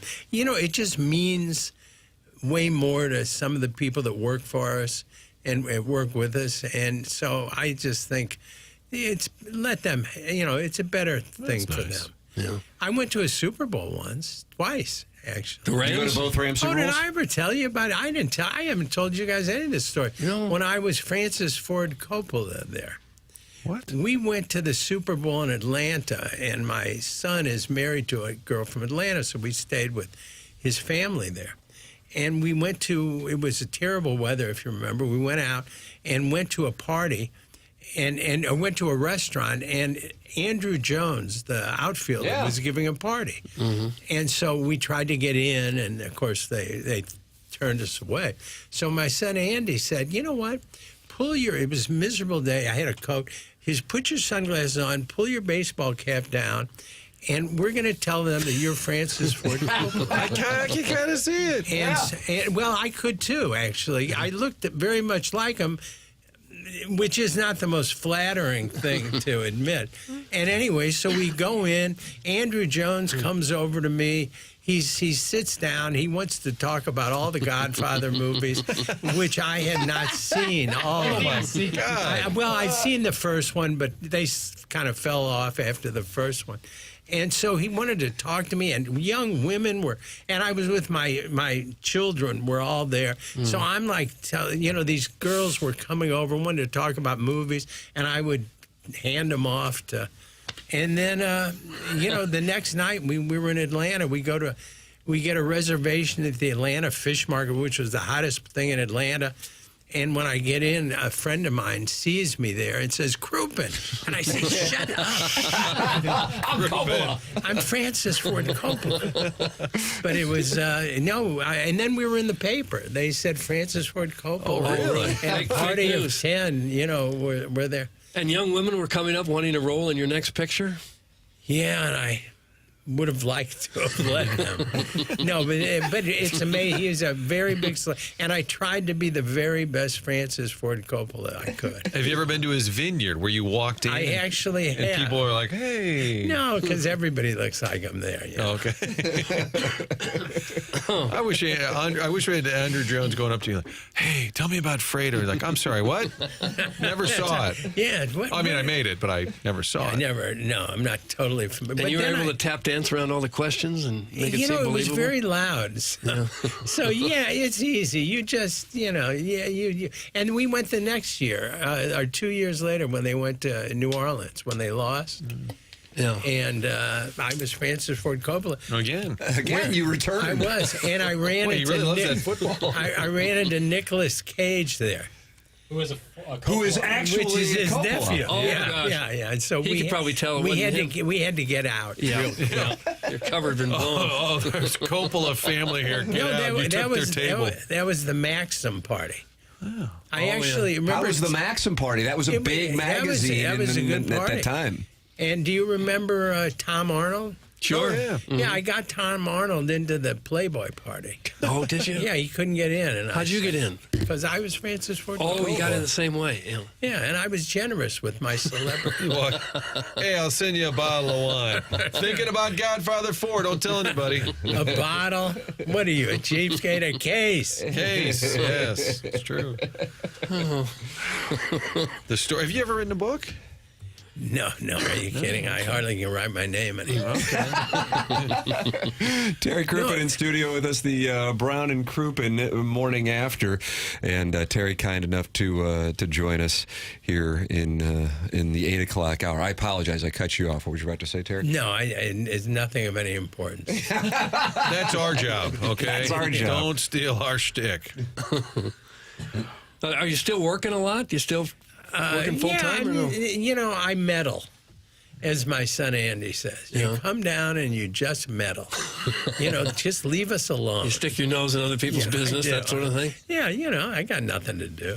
It's got to be a great source of pride, though, for you, for the business that you built. It is. And my son is doing a wonderful job. And Ed Herman, that Absolutely. lunatic that works with us? Lunatic. It's all St. Louis. St. Louis has been so good to us. It's my home, and they've treated me like family. I think my favorite visual is you, let's say, at a big table, and everybody's like, hey, it's Coppola. And everybody's like, hey, Crouppen. Like, shh, get him out. Waiter, have him removed. I'm being badgered. No, when I walked in, the manager said, Mr. Coppola, we have some Opus 1. Now, if you're not a wine drinker, as I'm not, I don't know what the hell Opus 1 is. Apparently, it's this really, $500 a bottle stuff. And my other son, Sam, he gets us out of a real mess by saying, no, we're just going to drink our stuff tonight.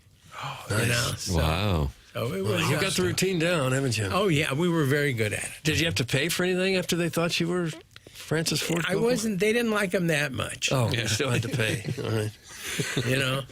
We'll drink our stuff. Celebrity. What's your favorite? You pick. It's fine. Because I don't know any. Sometimes after you get rich enough that you can afford anything, nobody makes you pay for anything anymore. I'm told that those things happen. Mm-hmm. I've gotten very few. I just pay for everybody. Oh, that's nice. But I bet if Robert De Niro walked into an Italian restaurant tonight in New York, they would just not charge him. For Right. sure. Don't you think? For sure. Yeah. That's a good question. They'd be excited, like, hey, dinner. And they'd take a button. Hey, can we get a picture with the chef? Hey, do you mind signing this? And that'd be it. That's Tim a does good that. question. I Down wonder at if they Biggie's, would. Tim. How would they think? Your Steak money's sandwich. no good here. No. In fact, last time your check Or bounced. would they just think he's got money? Why are we going to give a, you know? We used to give gift cards on Sunday night for the sports show, and these professional athletes making $6-7 million, they would be leaving the show, and they'd say, "Hey, is there a gift card or something?" Every time, be like a $25 gift card to J Bucks. They wanted it. Yeah.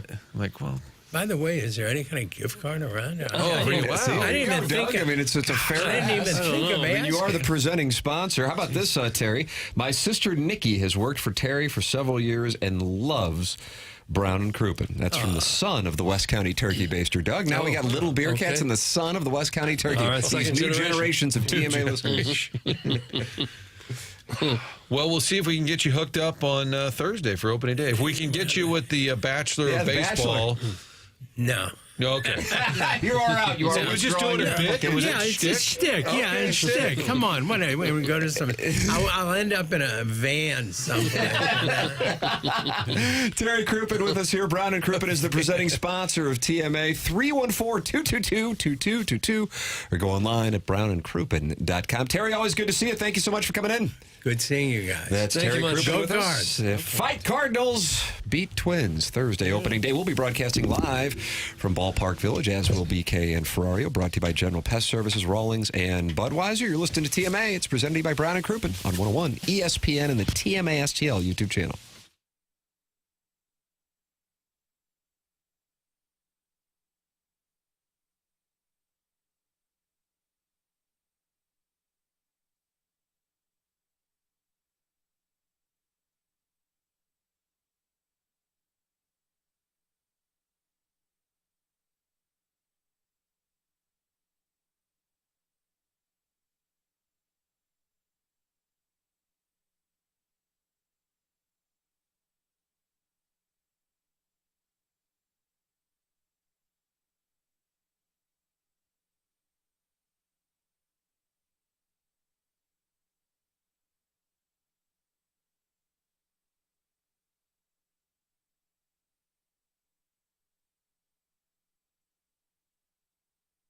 Tim McKernan here for Stewart's American Mortgage. We talk about the importance of supporting the sponsors on this show. It's why it's been around for more than 2 decades. The sponsors go out of their way to make themselves accessible to the TMA listeners, and Stewie has done that by giving out his personal cell phone. If you are looking to buy a home, refinance, or if you're looking to sell a home, call him directly on his personal cell phone at 314-324-4440. That's 314-324-4440.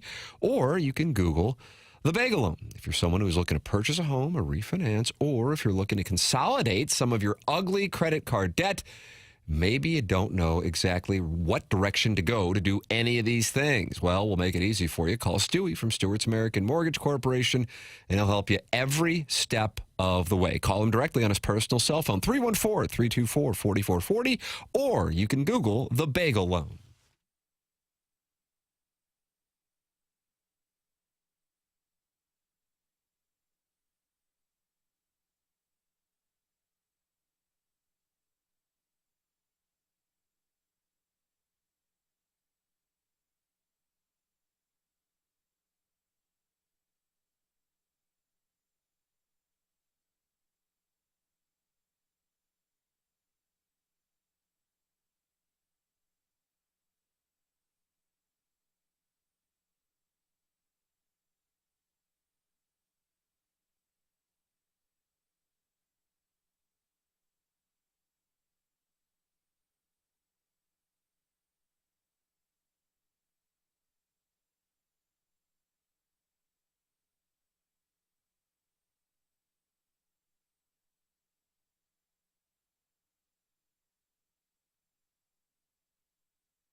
Oh, Doug, it gets you ready for the Cardinal home opener, 48 hours away. Hello again, everybody. You are looking live at downtown St. Louis. Is Rasmus on the team this year?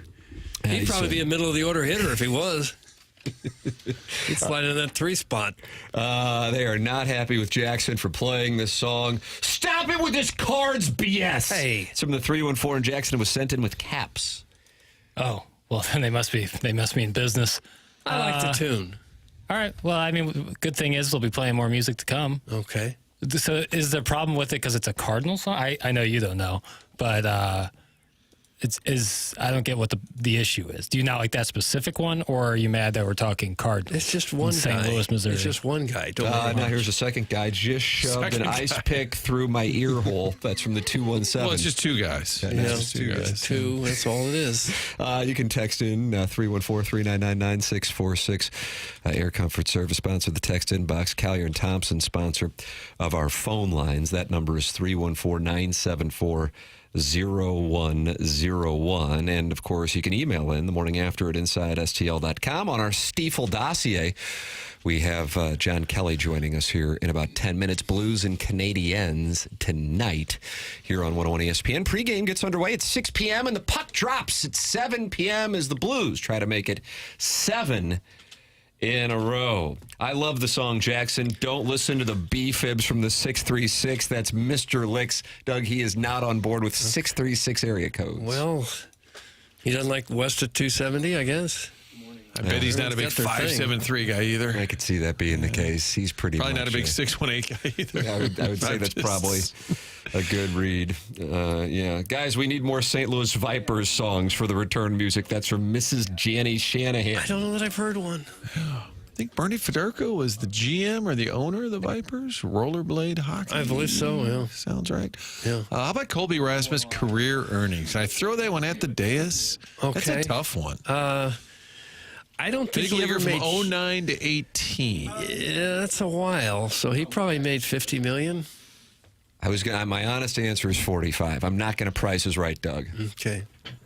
I thought it was. I was in line with you guys. Only 30 million. 30 million. Yeah, that's okay. right. So you think he's had to take on some extra work to? No, hopefully not.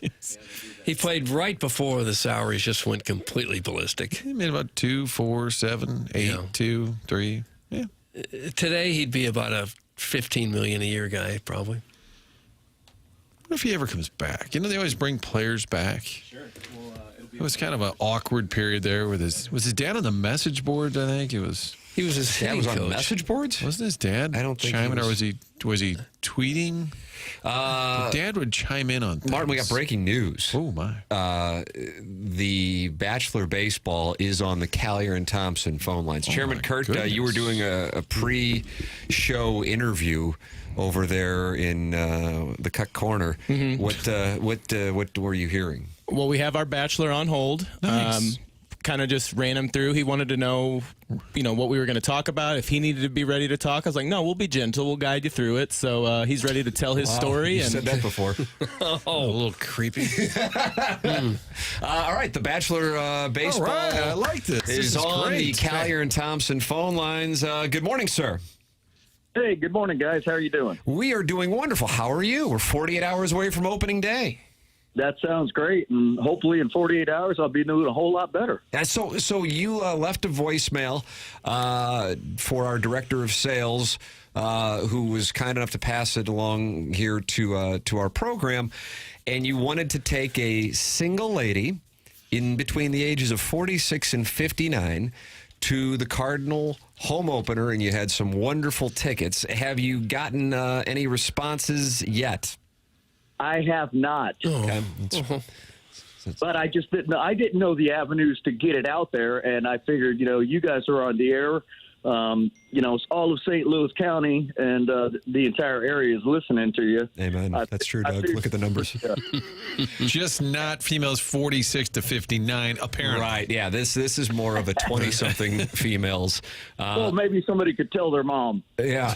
So for the purpose, clip that off is right. So for the purpose of giving these ladies an idea of your background, and we of course don't want to get too specific unless you would like to. What age range are you in? I am 57 years old, 57? but I'm always told that I look about 10 years younger than that. Oh, is that right? You're spry. Have you been married before? I have. You have. How long have you been a single gentleman? 11 years now. Okay. Have you been actively dating in the St. Louis area over those 11 years? Well, I'm about 35 miles from St. Louis, so I don't get over there except for events such as, games and stuff like that. So I'm really not an active dater. Got it. Okay, so what are you? You were specific with the ages 46 to 59. What is it that you're looking for in your ideal date for the Cardinal home opener? Somebody that is really into sports, outgoing, trustworthy, honest,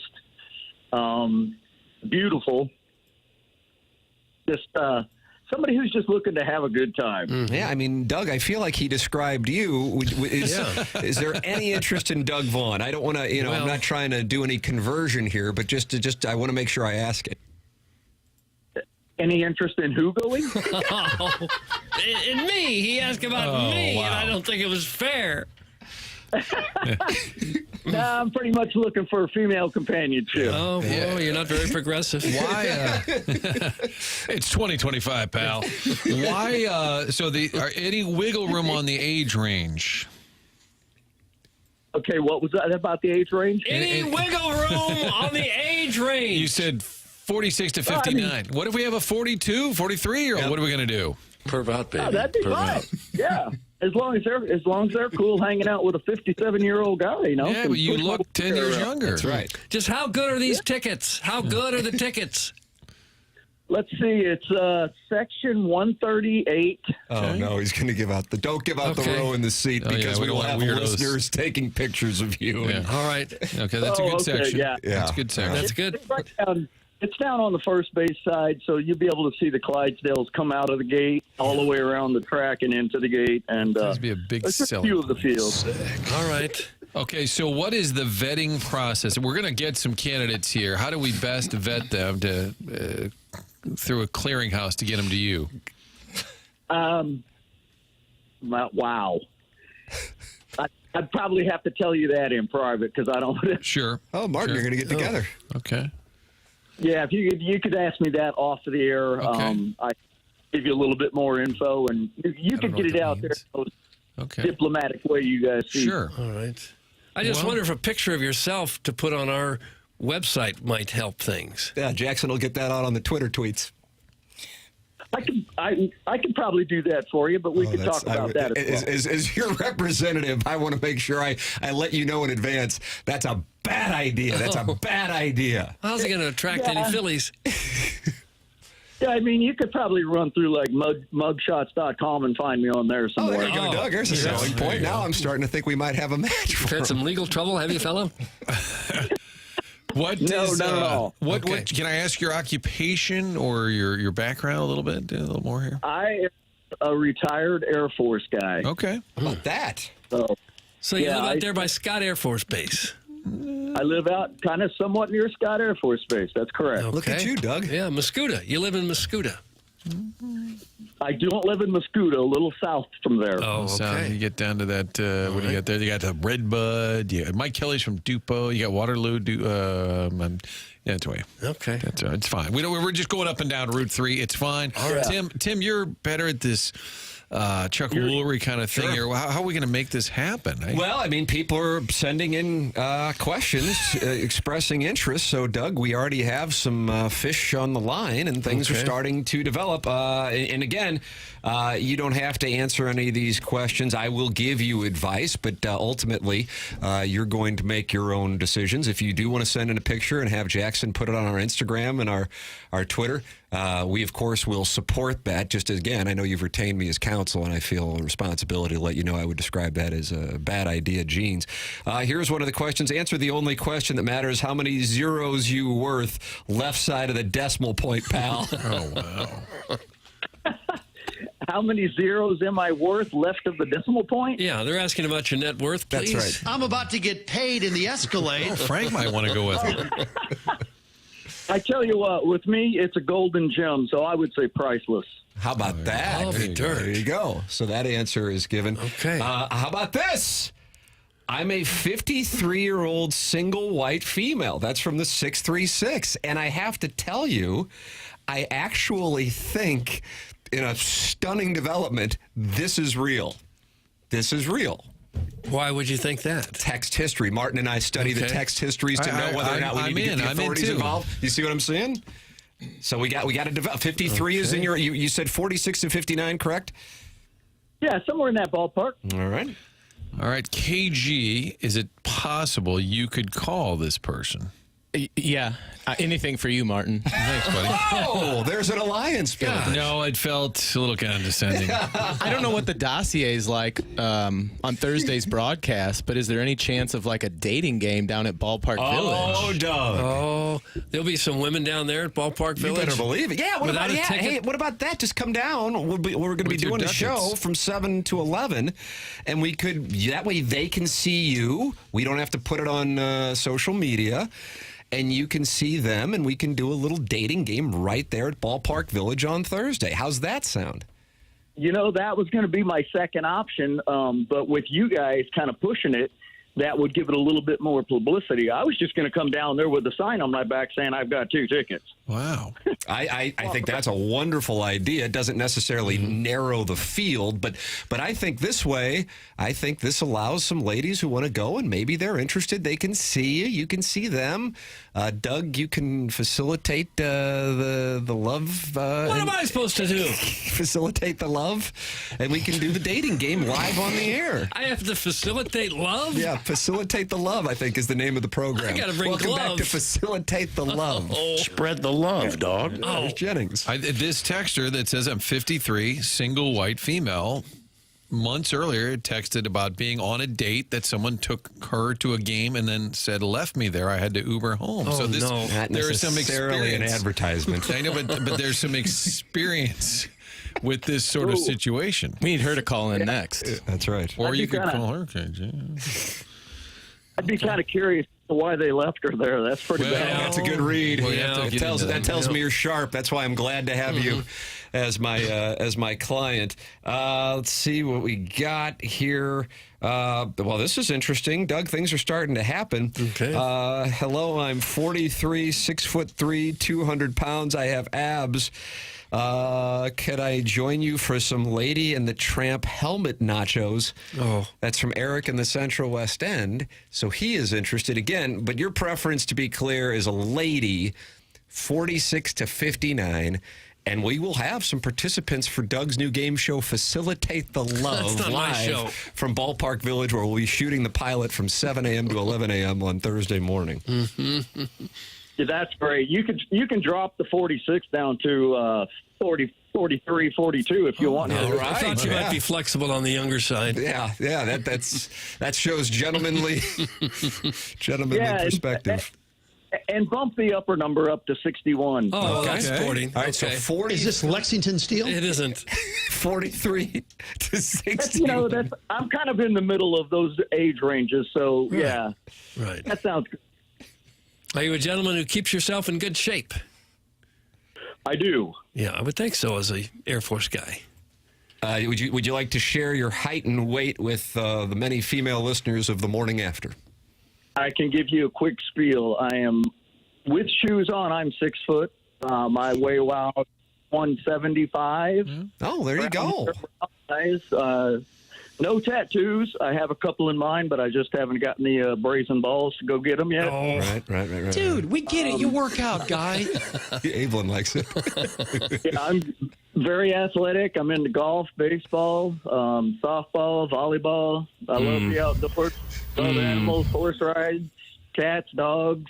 Wow. Excellent grill master. I can put about anything on the grill, and you're going to love it. How about that, Doug? It sounds like quite a catch. Yeah, I agree. Look at this. Yeah, I got a sense of humor that could make W.C. Fields roll over in his grave. Oh, God. Current references. Wow, got Ned Flanders on the line. All right, so are your kids okay with you out here in the dating world? They think this is good, or are their kids? They think it's fine. Okay, good. All right, Doug. I feel like this is a wonderful candidate for your pilot episode of just isn't Facilitate the mine. Love. No, I'm just. I mean, Cardinals were quiet in the free agent market. I think we can do our part here and get something. That sounds great. I'm, like I said, I'm a very responsible guy, 24 years in the Air Force, huge flying background. When I step onto a Southwest jet, the first thing I tell the stewardess is, if there's a problem in the cockpit, you need me to fly it, I can guarantee you I'll take us all the way to the scene of the crash. Oh, to the scene of the crash. Oh, no. I thought you were going to say you were a pilot. I could do it. You could? Okay. Ooh. All right. All right, well, we will be down at Ballpark Village. Well, we will have you there, and Doug, we'll have the ladies joining us for Facilitate the Love on the Cardinal home opener Thursday, live here on 101 ESPN. This is going to be a beautiful story. We're at the Shark Bar, is that right? Mm-hmm. The Shark Bar at Ballpark Village. Yep. And Jackson has your contact information, so we're going to get this thing going. Yeah, that's great. The one last thing I wanted to tell the possible lady candidates out there is I am a romantic dreamer, so I would like to see this follow on to next year, and hopefully whoever goes with me, if we could, if we find that connection and we have a great year, they can touch base with us next year and keep going from there. How about that? We're looking for a long-term relationship. Like a home and home. Yeah. Beautiful thing. Terry Crouppen was concerned that somebody'd end up in a van. I think that was the lawyer in him coming out. Yeah. Do you have a van, I doubt it. Okay. I doubt it. You guys will have all my information. I'm easy to track down, so it would be really cool if myself and another girl could hit a home run. Oh, Doug. All right. Man, I like this. I am on board. All right, well, we will be in touch, and we will meet you on Thursday down at Ballpark Village for our live show. That sounds great, guys. I will come see you. All right. Thanks, brother. All right, there's our guy. Thanks, fella. Facilitate the Love, Doug. Thursday, Cardinal home opener. It's a season of love in St. Louis. Anything else, guys? Let's call this a wrap. But it sounded like if they hit it off well, there's not going to be a second date until next year's home opener? Every year. Yeah, I thought if it went well, they'd be dating. But he's saying if it goes really well, I'll see you next year at the opener. Yeah, I like that. I like it. Guys, let me read between the lines. He's 5'8", 250 pounds, and broke and lives in Central Illinois. It's a Mario, and he's in Chicago. Well, he said with shoes on, he's 6 feet tall, and with my lifts on, I'm 5'4", so I can appreciate the importance of the shoe thing. 6 foot tall, 175 pounds, 57, I think he said he was. Yes. Yeah. Seems like a likable sort. U.S. Air Force background. Yeah, got his act together. Yeah, I think this is a good play for a single lady out there. I know a lot of you guys are interested, and that's great, but he made it clear that he's interested in the lady. Right. Maybe call her Ellen. It's refreshing to see rich white women. This is their opportunity. He seemed like a solid. That's what I'm saying, man. Really solid. That whole call felt like a fever dream. I don't know what's going on. I kind of thought about coming by for some grilling out. I mean, it sounds pretty good. Orson Woods Wacko sounds like he's going to help facilitate the love. Doug's new show filming at Ballpark Village. A girl I know that's a sure thing, caption sure thing, per my great friend and lawyer, is available. You will have to go a minimum of 3 rounds and be milked. Now, what does that mean? Also, I hope you like Harry. That's from Orson Woods Wacko. I don't know what it means, but I've got a landing strip. Oh. Is that a crying game kind of thing? Fever dream. I don't know what that means. Like it just, a fever dream? Like it was just so bizarre. Yeah, you ever had a fever and you have weird dreams? Yeah. That's how Neil Young used to write music. Yeah. John Kelly is going to join us on the other side of the break. Looking forward to talking it over with him as the Blues take on the Canadiens tonight. That is next. This is TMA presented to you by Brown and Crouppen on 101 ESPN.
is a Sports Center update brought to you by Saliga Heating and Cooling. Everyone's talking about it. The Bulls defeating the Nuggets last night, 129-119. Kobe White, stay hot, young fella. 37 points for the North Carolina Tar Heel. That was another Sports Center update brought to you by Saliga Heating and Cooling, an independent American Standard heating and air conditioning dealer.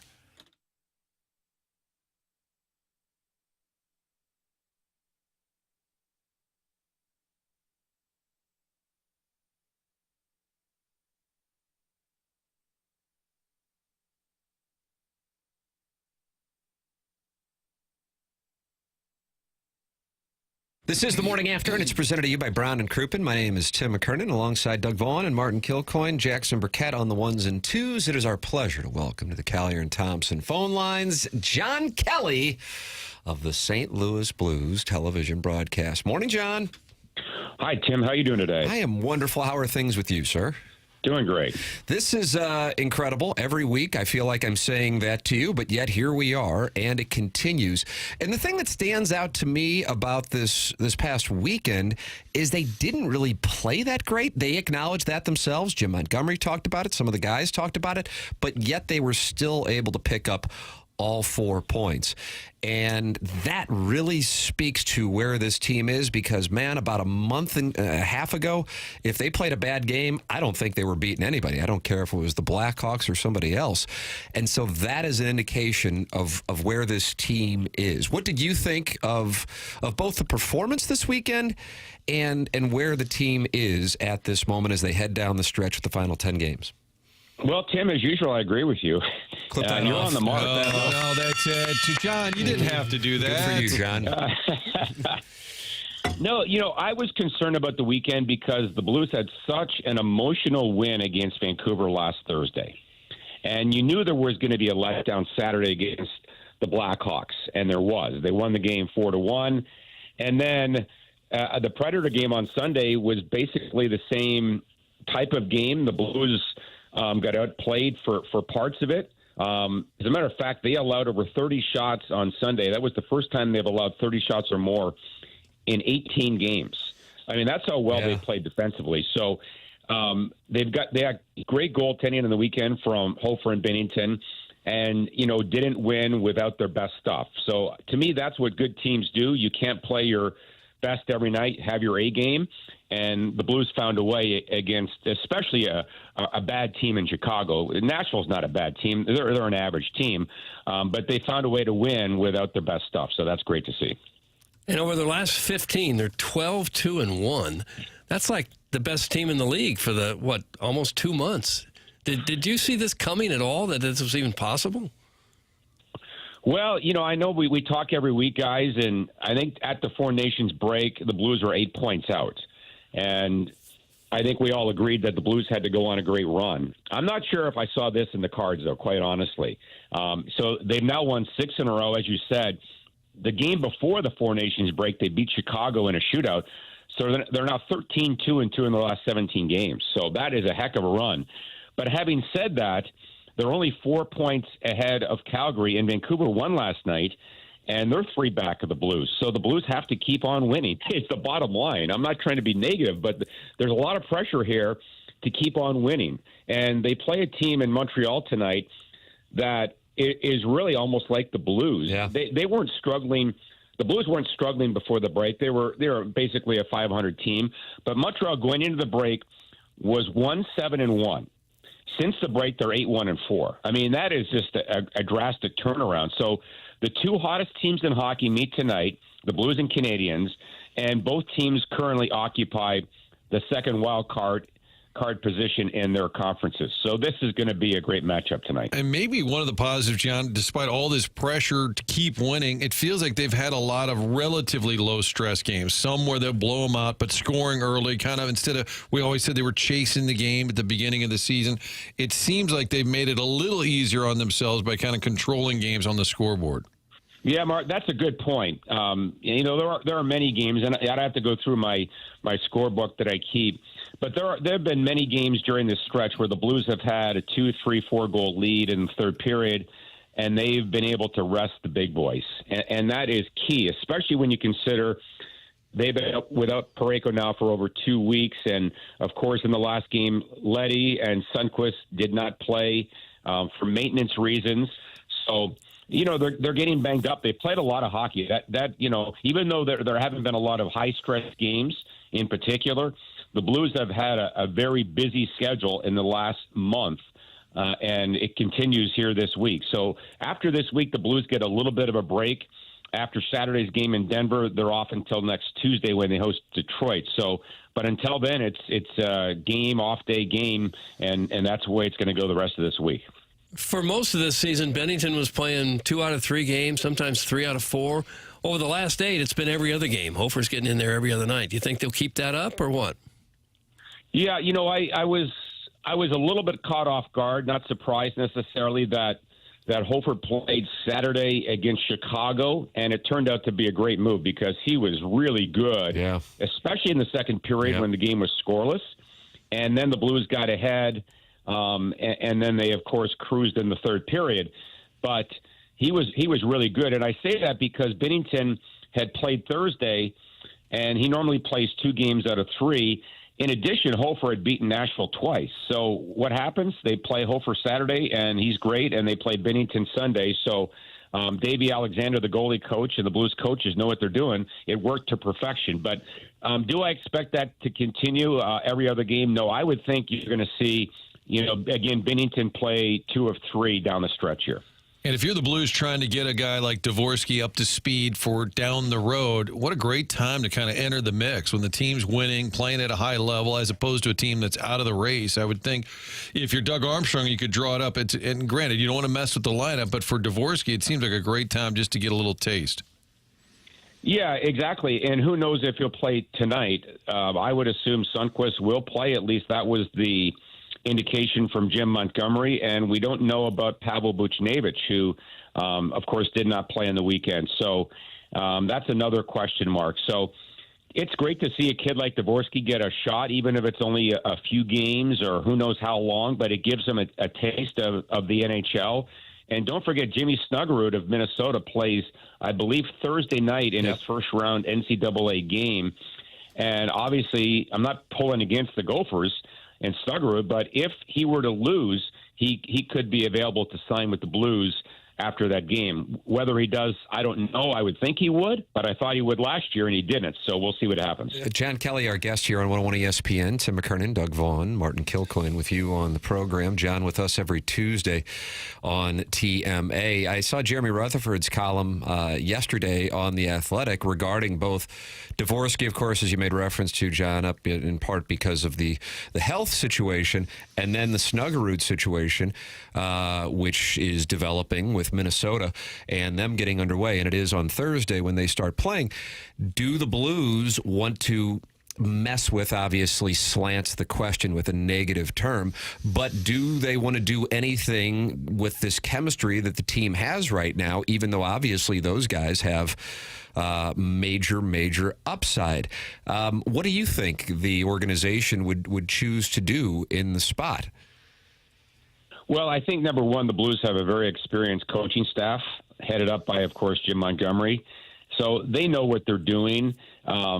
Secondly, I don't think you want to mess with what's going on here. Assuming you have Buchnevich available and Oscar Sundqvist, and you have those same 4 lines that played together for basically whatever it was, 15, 16 games in a row, to me there's no point in, experimenting, breaking up that chemistry. So, but they're going to have injuries. And as we said, they just missed a couple of guys on Sunday. So there could be a chance for Dvorsky and or Snuggerud to get some ice time and some reps in some games, because you just never know what can happen. But I think the bottom line is if they're healthy, then I think they go with the same group of 12 forwards that have been so great for this team over the last month. It's got to be fun to be a broadcaster doing a game on a hot streak like this, as opposed to one totally out of the playoff picture, and you're just kind of going through the motions for the last month and a half. You mean the broadcasters go through the motions, or the players? Well, I guess so. John would never do that, Doug.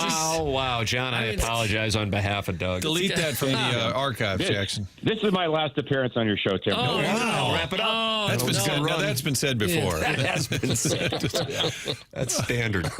You know what? Honestly, really quick, when the Blues are out of the playoffs, and it hasn't happened very often, but when your team as a broadcaster is out of the playoffs after the trade deadline, those final 17, 18 games are the hardest of the season. They really are. So it's not a lot of fun. This is as much fun as you can imagine. I'm really like a fan, and the fans are loving this. They won 6 in a row and trying to make it 7 straight tonight. So it is a lot of fun to call these games. It is interesting, John, the expectation level. You know, a month and a half ago, fans, media probably like, it's just not going to happen.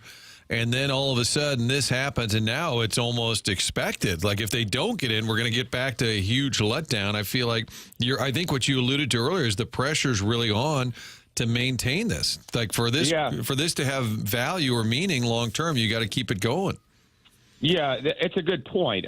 However, you know, if they do miss, and I don't think they will, I think they're going to make it. But if they do, the one positive is that they're going to get a lot of meaningful games for a lot of young players. Yep. So that is good. But, you know, to go on this run and to be where they are right now, 3 points up on Vancouver, but still a lot of hockey left. The Blues have 10 games left, Vancouver 11. Calgary has 3 in hand, so there's a lot of hockey left. But it would be a letdown and a disappointment at this point if they were to miss, no question. John Kelly with us every Tuesday here on TMA, at least up until today. This, of course, his final appearance. Yeah, he won't be back now. John, appreciate the time as always, and we're looking forward to the festivities tonight between two of the hottest teams in the league, Blues and Canadiens, down at Enterprise. Thanks, John. Appreciate it, man. All right, guys. Might talk to you next week. Yes, maybe not. There it is. Maybe John not. Kelly with Let's us just here mail on it in. 101 ESPN, Callier and Thompson phone lines, Blues and Canadiens this evening. Doug, you ever mail it in on the 4-Fox? Oh, gosh, yeah. Oh, sure. Doug, you have given out this number, 98%.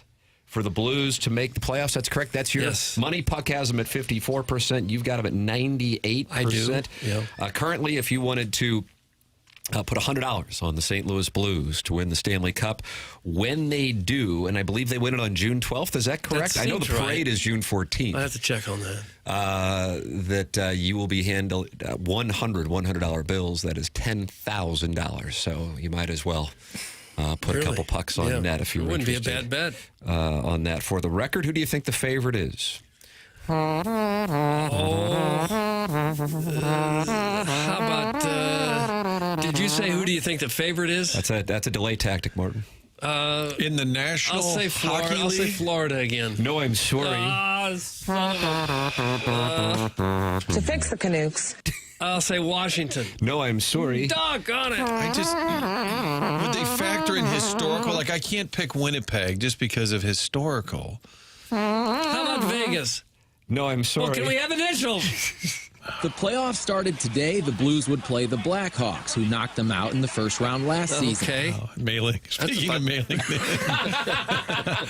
I love it. Good evening, sports fans. Doug Vaughn here with your Sportscast. Our top story tonight, John Jay will be back tomorrow. Here's him getting a hit in 2012. I felt like I nailed it in that night. But there were times I would say, what about this weekend? Ray goes, we get to do that next week. Just don't worry about it. You said no on the Capitals? No on the Toronto? Panthers? Toronto? I'm surprised on this. Toronto is a pretty good team. Winnipeg. I have to tell you, I'm surprised. Now, it's not like ridiculous. Vegas. No. that Can was we asked. please Dallas? have initials? Dallas? Dallas is correct. Really? Okay. Plus 550. Blues plus 10,000 to win the Chalice. The number for the Blues to make the playoffs has dropped substantially since last week, as you might expect with this winning streak. Now, if you put $100 on the Blues to make the playoffs, Doug, you will receive $110. So they're still an underdog, but a very slight run to make the playoffs. To give you some context, the Calgary Flames to make the playoffs plus 150. The Vancouver, and that's pronounced Canucks, I just heard. It is. Canucks. Yeah. Vancouver Canucks plus 400 to make the playoffs. 4-1 on your money on Vancouver. They got a hell of a win last night. And they have the game in hand on the Blues. Plus 400 for the Canucks, barely. But still, I mean, it's not like you have to lay 300 to win 100 on the Blues making the playoffs. 10 games left, Doug. Yeah. If he goes 7-3, are you enjoying a first-round matchup? Yes. You get 14 more points should do it. Yeah. 95 points. So then along those lines, let's play it out. Okay. Flames have 13 games left. The Flames will go 10-3. Oh, no. The Flames go 10-3. The Flames at that point would have 97 points. In the Vaughn Index, Yeah. Well, that would be a good run to go 10-3. That'll be tough to do. What if they go 9-4? That would be a little less tough, but tough nonetheless. They'd be sitting there at 95 points. And Jackson, the tiebreaker? In ice hockey? No, field hockey. Yeah, over at Villa. Is it overtime goals? No. I think it's regulation wins, isn't it? Oh, like how every other sport does it? ROW is big. Oh, right there. Did you catch it? No. You had to be listening. What did you say? What was that comment? Just like how every other sport does their standings, but hockey does this somewhat convoluted point system. You don't like looking at the stands and seeing a zip code? I just don't get it. I don't get why you get a point for going to overtime. You know, you're going to be trapped in your garage someday and not get out, and I don't know that anyone's going to call Schaefer Door to help you. I'd call Jason Gassrow. Well, that's what you should do. For the record, just real quickly, it's regulation wins, and the Blues have 27. The Flames have 26. Yeah. Take that, Calgary. So we're in good shape there. And you'll be in good shape if you have Schaefer Door. If you have that number ready to go, your garage door's not going up for whatever reason. I don't know. It happens sometimes. Schaefer Door is there to take care of you. They've got that Monday morning standby service for doors that break over the weekend for whatever reason. That's usually when they go. And a lot of people have to call them on Monday morning, which is fine. They've got people ready to go to come and get you taken care of at 636-782-3608. They have the quickest response times in town. Let me spell Schaefer for you because there seems to be some mix-up about that. SCHAEFER. Only one F. Oh, only one F. They service all kinds of garage doors for service and new installs with LiftMaster. LiftMaster garage door openers are strong, quiet, and versatile. And if you run a business or warehouse and have those big, tall doors, Schaefer is experienced in those types of jobs as well. The business has a lot of family members that work there. You call them, you're not going to get a machine. You get a real person, pick up, talk to you, and get someone out there to get you taken care of as soon as possible. They're service techs, not commission-based, so you don't have to worry about them trying to sell you something you don't need. The number again, to call or text 636-782-3608. Schaefer Door is a CHI overhead door dealer. There it is. It is TMA 101 ESPN. We're in the Mark Hanna Evergreen Wealth Strategies 9 o'clock hour. Mark is online at evergreenstl.com, and you can call him at 314-889-0503. Everybody needs a financial advisor, and I'm telling you about Mark Hanna. When you get off the phone with him, you will feel better about both your life and your financial situation, because just talking with him is taking that first step, and you're going to just feel better about it because he's a great human being. 314-889-0503, or go online at evergreenstl.com. That's Mark Hanna with Evergreen Wealth Strategies. Coming up, some really startling news about one of the best players in the game. And Doug, with our fantasy draft tonight, you are going to want to be aware of this. Okay. I mean, this is shocking. I'll have that for you. It's coming up. It's TMA 101 ESPN.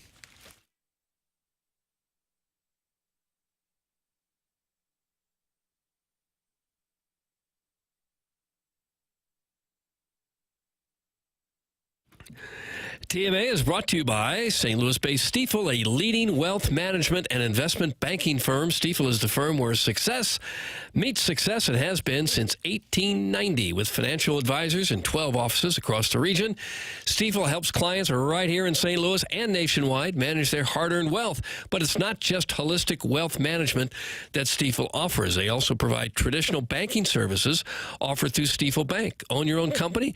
They also have a full-service investment bank based basically, whether you're an individual or an institution, when it comes to finance, Stifel has an option for you. Stifel isn't your typical bank-owned investment firm constantly staring at their bottom line. They're a wealth management firm that owns their own bank and focuses on one thing, and that's doing what's best for their clients, because they know if you're happy, they'll be just fine too. That mantra has made Stifel one of the fastest-growing wealth management firms in the world. Stifel and TMA, that's where success meets success.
The chairman of the board.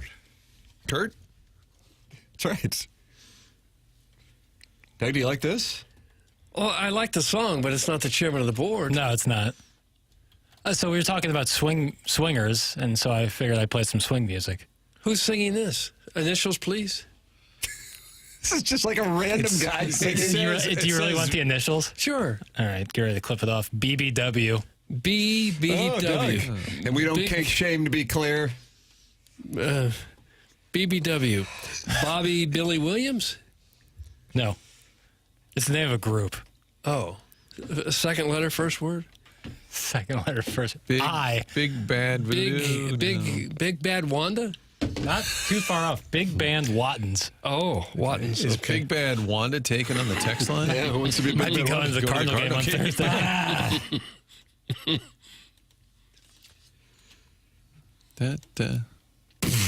Swing music's pretty good. Is this Rich Gould? He likes to sing. It's Wanda. You, New York. It's TMA 101 ESPN, Mark Hanna, Evergreen Wealth Strategy, sponsor of the 9 o'clock hour. We welcome you to get involved on the show. 314-974-0101 is how you can call in. You can text in 314-399-9646. And you can email in the morning after at InsideSTL.com for our Design, Air, Heating, and Cooling email of the day. Quite a situation developing with a guy, Doug, that you usually have on your fantasy baseball team. Of course, the TMA draft is tonight at 7 p.m.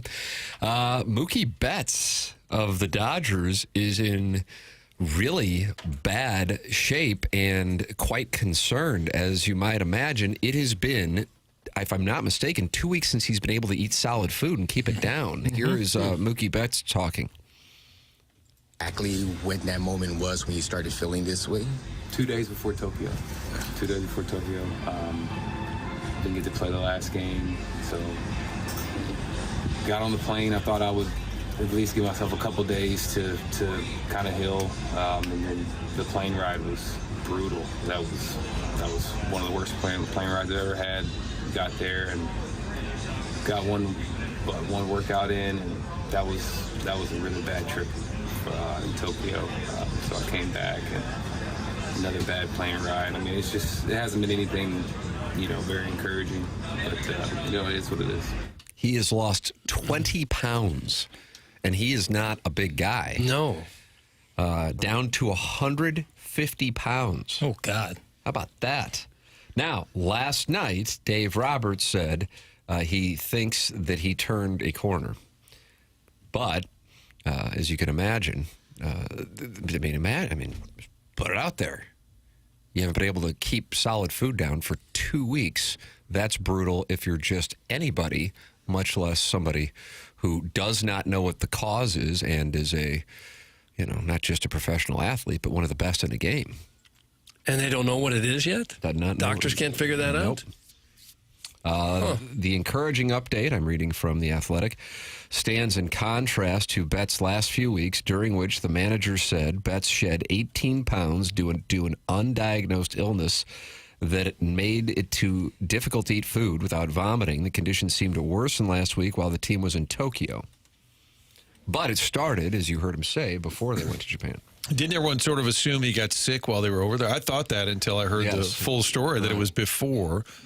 The one positive, it's not an injury. It's not a shoulder, an elbow, an arm. It's weight that he needs to put back on. And if any team can weather a storm minus a star, it's probably L.A. Yeah. They won both games without Freeman and without Mookie Betts. Of course. Yeah. He said he's had blood work done. The tests have all come back normal. He says he feels fine. He says he feels great, but he cannot keep any food down. So it's not like he feels ill throughout the day. He just can't keep food down. Yeah, that's weird, isn't it? Never heard of that one. No. I love Mookie Betts. He should be like the face of baseball. He's fun. He's a great player. Yeah. But when he was talking about the bad flight, I kept hearing the UCLA reporter saying, hang in there. Hang in just there. couldn't help it in my head. Yeah.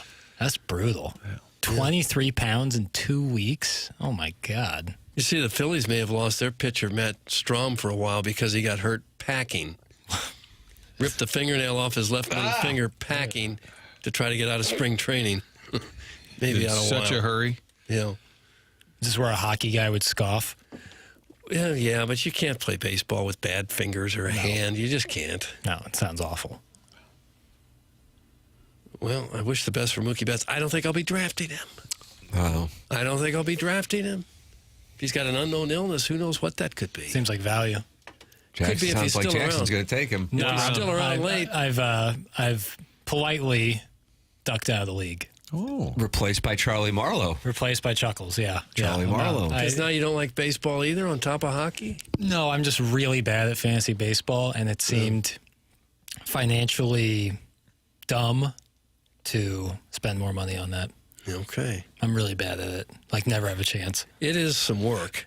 Every day for 6 months, you got to. I lost the clubhouse by mid-April last year. Oh, did you? Yeah, I was lost the clubhouse. I was out. These guys stunk. Yeah. But it does make the baseball season a little more interesting. All fantasy sports forces you to keep up with it a little bit more. Jackson's a quitter. That's from the 314. No, not wrong. Yeah. Well, I'm not quitting. Like, I didn't, like, when you sign up for a fantasy league, are you signing up in perpetuity? like you're allowed to leave year by year. I'm not quitting in the middle of the season. No, you're not. How are you not in an NBA fantasy league? Not enough people to do it with me. Yeah, like well, I'm just saying, but online somewhere. Oh, I'm not going to do it with randos. I would only do it with my buddies. Oh, like oatmeal and herb. And We've done it Citizen before. Pete? We've done it before. How about a nightly league? Oh, like I know a guy daily who- fantasy stuff? Yeah, I know a guy that makes his living that way. That's all he does. but Plays daily fantasy? Yes. Oh, God bless him. Good for him. Yeah, But I'm not- He's won $100,000 on more than one occasion. But those guys are like Wizards. math geniuses. Yeah, it's an all-day algorithm study. stuff. I Yeah. can't. I don't know. I just, I like Paolo Banchero as much as the next guy, but I don't know if he's going to have more or less than 31 points tonight. Who knows? The crapshoot. Yeah. No one knows for sure. I guess you just play a Journalism is percentage. my bailiwick. is what I chase. Some guys chase the under, the over. I chase. You wear out a lot of shoe leather Yeah. chasing down stories, Yeah. don't you? Breaking news and such. You've broken a lot of news on this show, that's for sure. No, Well, that doesn't seem like something that's like there's a lot of upside to it. no. Tim's laugh when pointed at Jackson is just better. That's from Ryan Crawford, Nicola Vulture YouTube. Awful. You caught that gong with a flush Yeah. stroke. You really I've gotten pretty compressed good with it. You Yeah. really I've compressed got a good angle where I sit here. Nobody will play fantasy basketball with Jackson because nobody likes the NBA. It just sucks. That's from the 314. Is that their slogan? It just sucks. I don't think so. No. I mean, I've done an NBA fantasy league before with my buddies, but it just doesn't have the same cachet, the same pizzazz that fantasy football has. You have to change the roster every night, and fantasy football is kind of perfect. Well, once a week is perfect. You got the whole week once to a kinda week is stew over your money. roster. Yeah, Bully trades somebody make- else in the league to cough up a player. Right. I don't know what I'm looking for. I don't know. It's hard to find time for fantasy baseball when you spend your free time firebombing Tesla dealerships. That's from the Crystal City Clamhammer. Is that what you're doing? No. Is it a leisure activity? Don't do that. No, I'm scared of fire. Like just generally, like I don't like people are like, you want to light the firework or like play the firework? No, not for me. Honestly, like even the stove, I try to keep it You're at afraid of stoves? I keep it at a medium heat. Well, I'm nervous that like one false sneeze and my place is going to go up. So generally, your no, pardon? I don't do. What false If I were to sneeze? do any sort of vandalism, I'm not saying I would. It wouldn't be fire based. Hey, Tim, if you were to do some sort of vandalism, what would you choose? Graffiti. But I'm not much of an Maybe throw an artist. egg at a building. No, because that's messy, and I don't like the smell of that. I just don't think vandalism is for me. Well, that's big of you. I don't think vandalism is for me. Just these airwaves is where I make change. 101 ESPN will be broadcasting these airways from Ballpark Village on opening day. Cardinal home opener finally here. Will be set up just steps away from the stadium. Shark Bar, Jackson? Yes, That's sir. where the dating game is going to take place with the morning after and BK and Ferrario coming to you live this Thursday from Ballpark Village. The opening day broadcast presented by General Pest Services, Rawlings, and Budweiser. Tim McKernan, Doug Vaughn, Martin Kilcoyne, Jackson Burkett, Chairman Kurt with you. The program is called The Morning After. It's presented to you by Brown and Crouppen on 101 ESPN and the TMA STL YouTube channel.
Done. Did we get it? Yeah.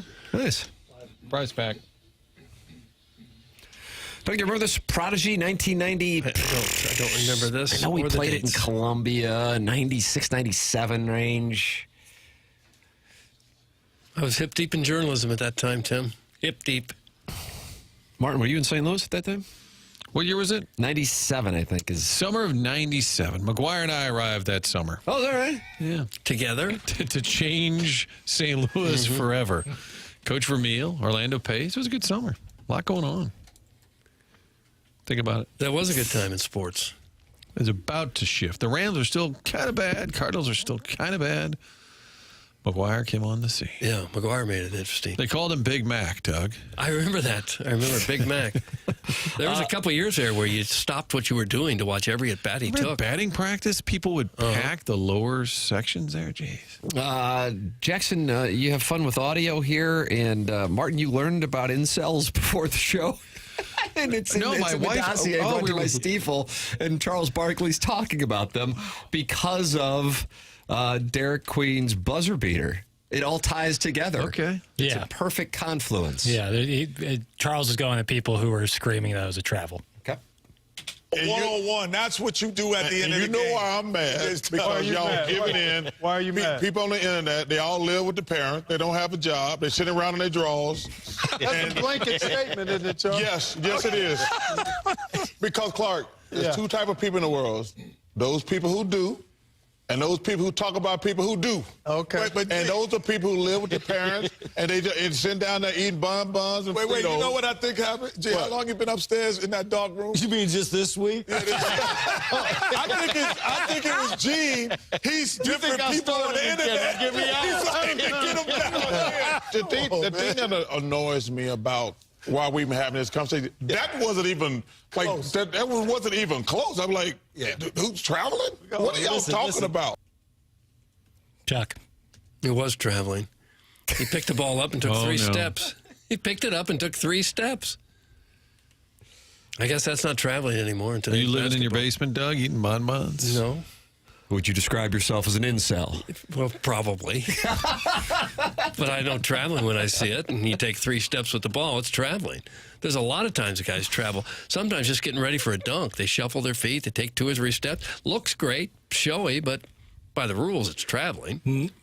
I was going to stay completely calm or completely silent there, but by the rules, it's not. That's what their point is to making. Take more than 2 steps is not traveling? That would be traveling. 2.5 but is it's allowed? Well, it's the gather. It's when you gather the basketball. That's kind of the contention. This is like super nerdy, like takey, but like the idea, like the gather is the thing, and that's what he was has people. dribbling it. I know, and then when you pick up the dribble, it's determining at what point have you picked up the dribble, and then you get 2 steps. He took 3 steps. I'll have to see it in the rules where it says you can take 3 steps now. Listen, brother. You got listen, brothered. You got listen, brothered, sir. Gene Steratore, rules expert for CBS, is the one who determined it was not a travel. And I'm going to side with the rule. That the name is rules expert, Doug. It's not rules. This isn't like a neophyte in the terms of rules. This guy is a rules expert. Open your eyes, Steratore. They pay him, and he said no travel. But it was close. I'm not going to. Charles said it wasn't big close. TV. You don't want to wave that one off. I think he might have been in the pocket of big TV. You can't wave that thing off. You're claiming this is big whistle? Yes. Can't wave that off. Doug, to your point, it was close. There's no doubt about it. To Charles saying it wasn't even close, that I disagree with. But I do not think it was. You could go through games and find lots of traveling that's not called. If that's the way they want to play, that's fine. It's a big rhythm. It's a rhythm call a lot. Like when it looks like when you're out of rhythm of the game, it certainly like travels get called more. When it's in rhythm, that gather step, which is huge. I've seen videos they've put together of NBA traveling where guys are taking 4 and 5 steps. There's some bad examples. They don't even try anymore. There's some bad examples. It looks like 4th grade basketball where you just pick it up and run with it. There's some bad examples. I can't defend that. The Westbrook video. No, that one's really bad. Have you seen that, Doug? There's a Westbrook. He just has it on his hip and he walks up the court. He just walked up to half court. Colin Sexton was going crazy. And they never called it, right? They did not call it in that case. No, but this is college hoops, a little different.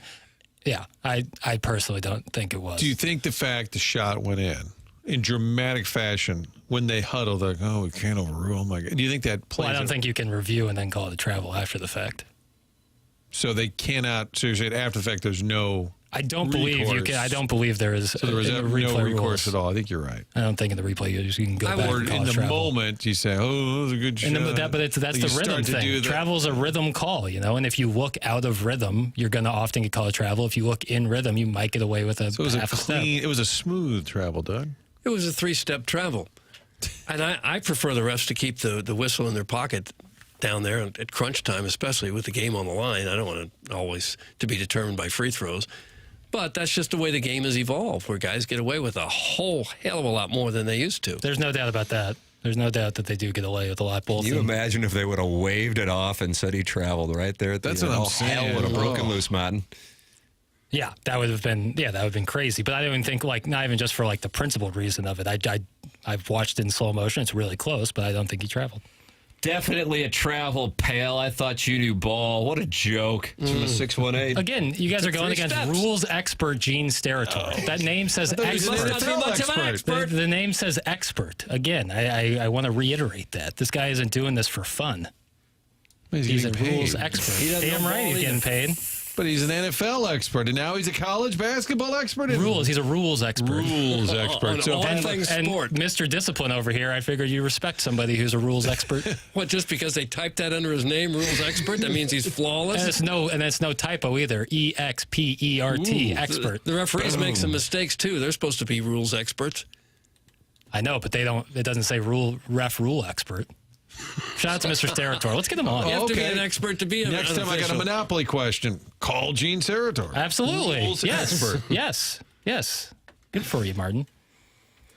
Want Mike Pereira on? He'd come on. He's also a rules expert, is he not? Yeah, well, I'm a Steratore guy. I don't think you've seen Mike Pereira farmed out to other sports other than football. I think you're right on that, man. I think you're right on that. You know he's Portuguese? Back of the baseball cards. He's Portuguese? Like from Brazil or from Portugal? Well, you'd have to be from Portugal to be Portuguese. I guess you could speak Portuguese if you're from Brazil. Yeah. Let's talk about it. But to be Portuguese, you have to be from Portugal. I would think so, yes. I think his origins, his ethnicity is Portuguese. He's a fun guy. Okay. Do you speak Portuguese? Do you speak any other language? I don't mean to say that wow. Because I don't. Shout out CBC. Because I don't. German speaks Spanish. I had French in high school, and then I went to Marquette and switched to Spanish, and I was terrible at both. Yeah. You're stuck with one. Doug, the Cardinals have announced the new menu items for the 2025 season. Wonderful.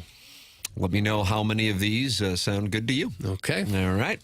The Cardinals Director of Fan Entertainment, Katie Brandenburg, is quoted in the St. Louis Post-Dispatch this morning and talking about how they want fans to feel like they're part of the show. There's going to be more player-centric signage, more interaction with Team Fredbird, drink and food specials before the game, an updated video board setup, and an in-house resident DJ. How about that, Jackson? Do you know who that is? Metro Boomin? Yeah, Metro Boomin's going to stop recording. Todd Thomas? Multi-platinum album so he can DJ in Section 312. There are 3 new hot dog combinations from the Outfield Grill. A barbecue brisket hot dog with fried onions. So you got hot dog and brisket and onions. And onions. Look at the back. Here comes the calorie Nazi. Yeah, macro god. I guess if you're super hungry, you could probably eat that. Oh, wow. And then a red hot sausage with peppers and onions. That sounds good. Okay. And then a bacon cheddar bratwurst with sauerkraut and spicy aioli. We're going to leave that one alone. So I don't want sauerkraut on anything. I'm with you there, Doug. I see you in the potty at about the 7th inning, pal. The Slinger Dog, which is a 1/3 pound beef hot dog served on a bed of hash browns and topped with nacho meat and 2 fried eggs. Fried eggs? Oh, I'm going to leave that one alone. You're not supposed to eat that in 90-degree heat? Is available again this year. Oh, yeah, they did have that last year. Also at Ford Plaza is the new concession stand Intentional Walk. Oh, that's a good one. I like that. Intentional walk. That's probably better. Chinese food. Yeah. Where fans can find Asian-inspired rice and noodle bowls, dumplings, chicken egg rolls, bubble tea, Japanese beer, and, of course, General Tso's chicken and waffle fries. General Tso loved waffle fries. I don't know that he did. I got to say. Call that one the Tim. That one, of everything you've said, that one sounds pretty good right about now. Behind local section 168, local Midtown restaurant Mayo Ketchup. Fire. Will be, excuse me, sir? Fire. Oh, is that right, Doug? Yeah, Fire. mayo ketchup's really good. Mayo ketchup? Yeah. It's like Latin. Mayonnaise and ketchup together? What's the name of the restaurant? Yeah, but they do have a lot of mayo and ketchup together. Empanadas. Yes, serving Cuban sandwiches, beef and cheese empanadas, cheese arepas, and plantains. Oh, I like plantains. So Really that's good. going to be there. And then Crumble Cookie announced that it will be opening a stall. A stall? A stall. That's what it says. Like the Tushy booth? And that will open in 2018 at the PGA Championship. Yeah, off number 9. Tiger hit his Number great 9, shot. Tough shot on the left side, OB. You got the bunkers on the right, and that's where they put the Tushy booth. Yeah, what's a reward for getting up that hill? So Crumble Cookie Doug is opening up a stall. Oh, I don't like the sound of that. Sounds like it's in one of the restrooms. We need a better choice of words there. During the promotional giveaway games, the first 20,000 fans through the gates will receive free items. That will range from a pet toy, battery-operated neck fan. A neck Get fan? one of those. If you have neck fat? It's like a necklace that's a fan, so you can cool yourself off. Redbird hat, bucket hat, player bobblehead, tumbler, or Barbie-inspired baseball jersey. Ooh. Theme nights include Harry Potter night, pickleball night, 80s night, Nurses Appreciation Night, Mizzou Night, Christmas in July. Those will be going on about 30 nights instead of the usual 64 nights. How about that? Really? What's happened there? I don't know. Cut back on the... Got Flo Rida. He's going to be playing on July 25th. Sorry. What are you... No, sorry. Why is Jackson laughing? Martin, why is Jackson... Players don't ask to be overpaid. Then I said What date's that on Florida? July 25th. There was a great show called Atlanta, made by Donald Glover, and Lakeith Stanfield in that show said... Do you call him Childish Gambino? Childish Gambino would be Donald Glover. Lakeith Stanfield's character said, "I love Flo Rida. Mamas need to like rap too." Doug doesn't know why you're laughing. I don't even know what you're talking about. Moms like rap too. So moms you thought of that in your head and started laughing. Moms and like Tim rap asked you to too. share with Yes. the dais. Moms And the like rap dais too. didn't really react that much. No. Doug Don't know what he's talking about. Moms like rap too. A neck fan? Come on, Gersh, you can do better than that with the special projects. Some big tough. Imagine, Doug, picture this. You're in the bleachers. It's about 94 degrees outside. Cardinal Day game. And the gentleman sitting next to you has a slinger dog, which is about a pound of beef and chili and 2 fried eggs next to you.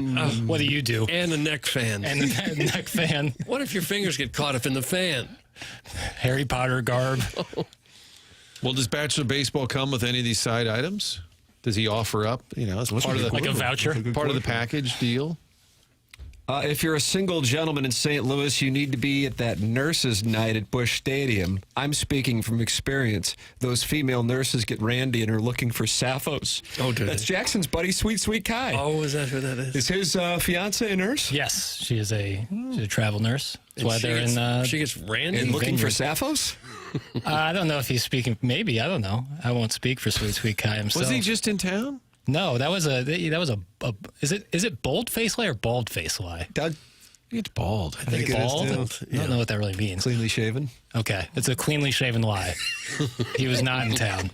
But he why said was he texting it in? I don't know. Yeah, I know. He's spreading mistruths. Is the stadium going to have added insulin stations and up the amount of Little Rascal scooters to account for those unable to walk due to constant fried dough consumption being a lifestyle choice? Doug, that's Carlos Spicy Wiener wanting to know if they're going to be insulin stations. They love the fans, not money. And they're just not fooling around anymore. They're just serving up fried dough. They do have those We're not even donut trying to stands. make it taste good anymore. Here's some lard and fried dough. Get back to your seat. A bald-faced lie is a lie that is told boldly. That's not helping, right? Yeah, It's not no. helping. Why don't we just... People often ask, is it bald-face, lie, or bold-face? The current status of the trio of lie and liar descriptors is both bold-faced and bald-faced are used. Bald-face is decidedly preferred term in published and edited text. Bald. Guys, what if a neck flap gets caught in the fan and Gene is in the pocket of the referees? Anyway, don't sneeze around the stove, fellas. That's advice for life. Thanks, and hashtag free perk. That's from the #1 Asian intern, Brian Henson. You can be my number 2, Mr. Martin. That's from Brian Henson, and he writes for the Indianapolis Star. There you go, Martin. He called you Martin. CBC. Yeah, CBC guys getting together. Seems to have a lot of free time up there in Indianapolis. I think his shift is late at night on the Pacers beat. Okay. That's right. I think that's Covering Siakam. That was sort of a list of the Jackson rules that he rattled off there. Yeah, don't be careful when sneezing around. I have an electric stove now, though, so I'm a little more confident. Although I feel like it doesn't get hot enough. Jackson Flowrider doesn't use explicit lyrics. That's from the STL Boy Dad. See the song Blow the Whistle or Blow My Whistle or whatever it's called. Whistle. Did he do a cover of Too Short? No, it is a different. You heard Flowrider's cover of Too Short? It wasn't Blow Too the Short. Whistle. Blow the, not different song. Boy, that is Jeremy, you going to catchy. create a GIF of that? Blow the Whistle. Gilly the Kid, Philadelphia Gilly, Eagles. played by Kristen Wiig on Saturday Night Live. See, Remember but that Gilly? Don't you remember Gilly? But Gilly the Kid, Maybe if the I rapper, saw it. podcaster, he's big with the Eagles crowd. He wore the big hats, and he would, whenever the Eagles would win, he would play Blow the Whistle by Too Short. So there's that. Okay. But Whistle by Flo Rida certainly has some entendres, maybe 2 of them. And so those saying he doesn't use explicit lyrics, maybe not that. But did you ever hear the song Low? You know, Boots with the Fur? Not by Yeah, I Cracker. heard that one. Yeah, Apple Bottom Jeans. Yeah, that's Flo Rida. So, Doug, you will be in attendance on July 25th. Maybe I will now. Yeah. The bleachers are going to be full of sweaty fats in their affliction shirts, washing down the helmet nachos with crumble cookies from the stall. That's from Crestwood Coyote. It just sounds like the restrooms are going to have places to go get food now, and one of the places has a stall. Cookie stall. A cookie stall. I don't want to get my cookies in the restroom. Reward yourself. Maybe a kiosk would be a better term. Booth. You can email in for the Design Air Heating and Cooling email today. It comes your way in an hour. Buck Swope shut out to date in the month of March. I think today is his day. I still think he's going to wind up winning. Has he sent you a telegram of late to complain? No, I don't have one. I do not have Any one. FedEx to the home, anything? I do not have one today. I do not have Love you, one Buck. today. That is coming up in our 10 o'clock hour. This is the Mark Hanna Evergreen Wealth Strategies 9 o'clock hour, TMA 101 ESPN.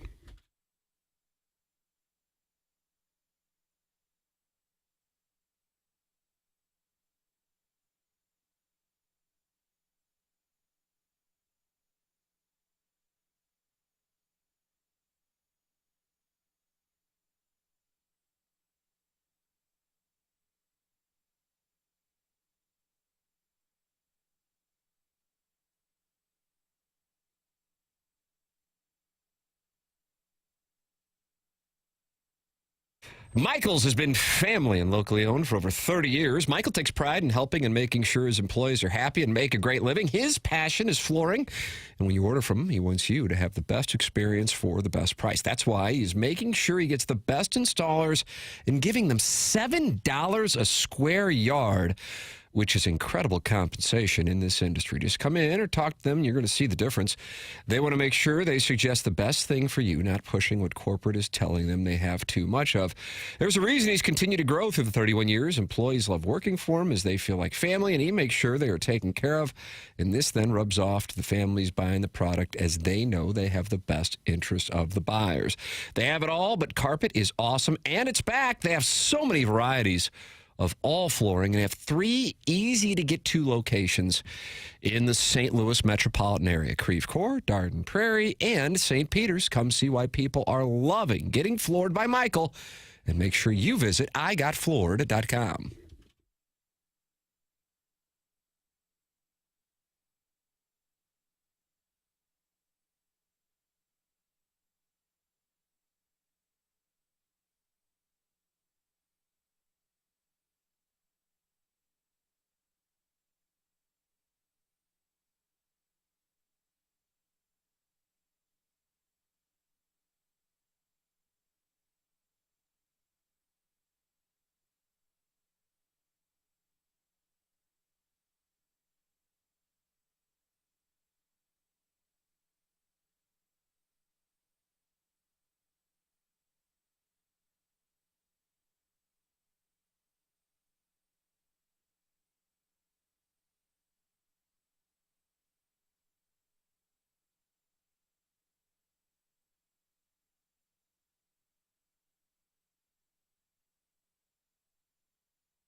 Hey, this is Action Jackson with a Sports Center update. It's driven by Johnny Londoff Chevrolet and Johnny Londoff Autoplex. Blues hockey back in action tonight as they take on the Montreal Canadiens right here on 101 ESPN. Pre-game at 6 p.m., puck drop at 7 p.m. That was another Sports Center update driven by Johnny Londoff Chevrolet and Johnny Londoff Autoplex. See them at londoff.com. Chevy, together we drive. Are you kidding me?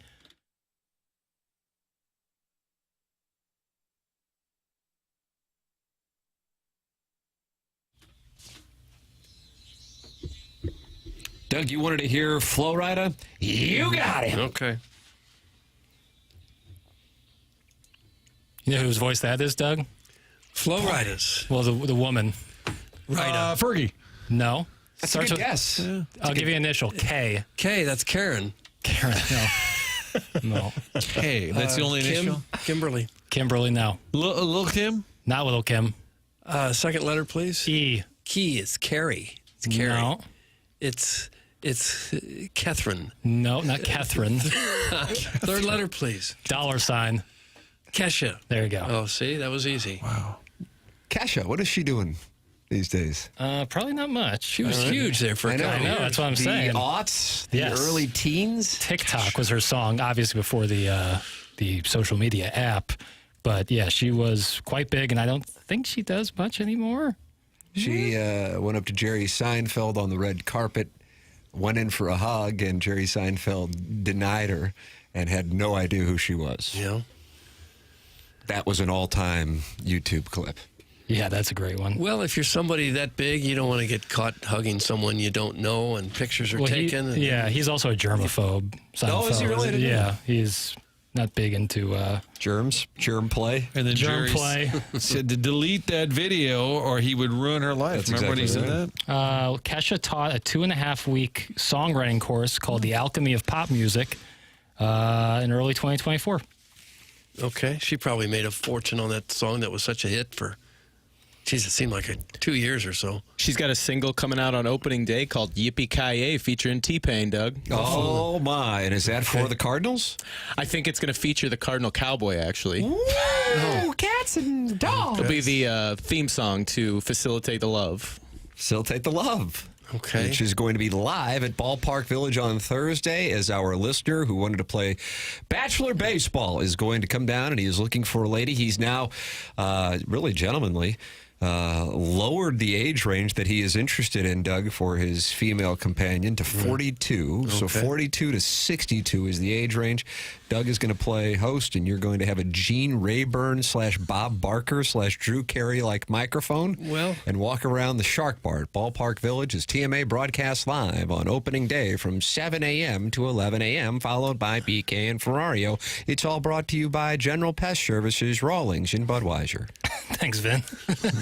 I'm just not sure how many girls will be there at 7 in the morning. Zero. Looking for a date. Are you setting the over under at 0? Going to be at Shark Bar at 7 a.m. Even all the way up till 11. The game doesn't start till 3. Right. You got to get after it, Doug. But to be fair, we're going to be there. Yes, that kind of changes things. And that does. And I will be buying the winner and Mr. Bachelor a slinger dog on me. Oh, no, but they have to eat it. This is not Can't just buy it for them. Not a trophy dog. By the way, Kesha, there's a fun little fact. Kesha. Just real quick. Is this on the dossier, too? Yeah, I just added it. This is why we went the fluid one. Kesha stated that she was born with a 1/4-inch vestigial tail and quoted saying, I had a tail. What's vestigial? No longer needed. Like your what's it called? Tail that umbilical cord? Your appendix is vestigial. We have it, but we don't need it. Okay. Pinky toe sort of thing. Kesha stated that she was born with a 1/4-inch vestigial tail and quoted to say, I had a tail when I was born. They chopped it off and stole my tail. I'm really sad about that story. A 1/4-inch is barely a bump.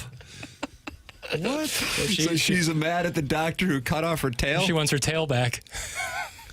Tail calling. But a 1/4-inch, you could barely even see it. I'm reading here, man. She says she had a 1/4-inch vestigial tail. Bachelor baseball, 42 to 61-ish and a tail. With it, we'll accept with or without a tail. Oh my goodness! They took her tail. You think humans need a tail? No, it's why it's vestigial. But Wouldn't it be kind of nice to have one? No, I've actually often thought about this. I'm sure you have.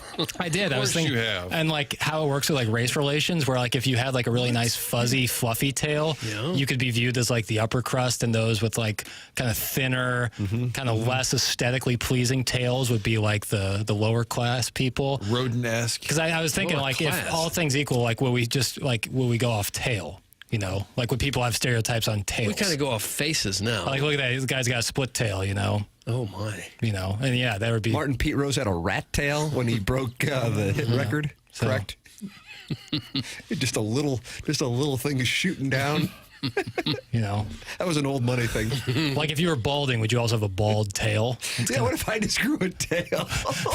I continue to shave my head, but I just had a tail. Yeah. I've seen that. Ed Harris was in a movie recently where he had no hair on top of his head, but he had, no joke, 8 inches starting from the back of his head to the top of his ears, all the way down past his ass. So are we talking about a tail coming out of the back of your head Ridiculous. or one coming out of your rear end? Probably. Well, I assume Kesha's was coming out of her tailbone region. Right. But you could also then just grow a tail with hair out of the back of your head. So that'd just be long hair. That wouldn't be a tail. Yeah, you'd probably have to attach it to some like sort of broomstick or something. I think my new handle is going to be, I missed onboarding for this?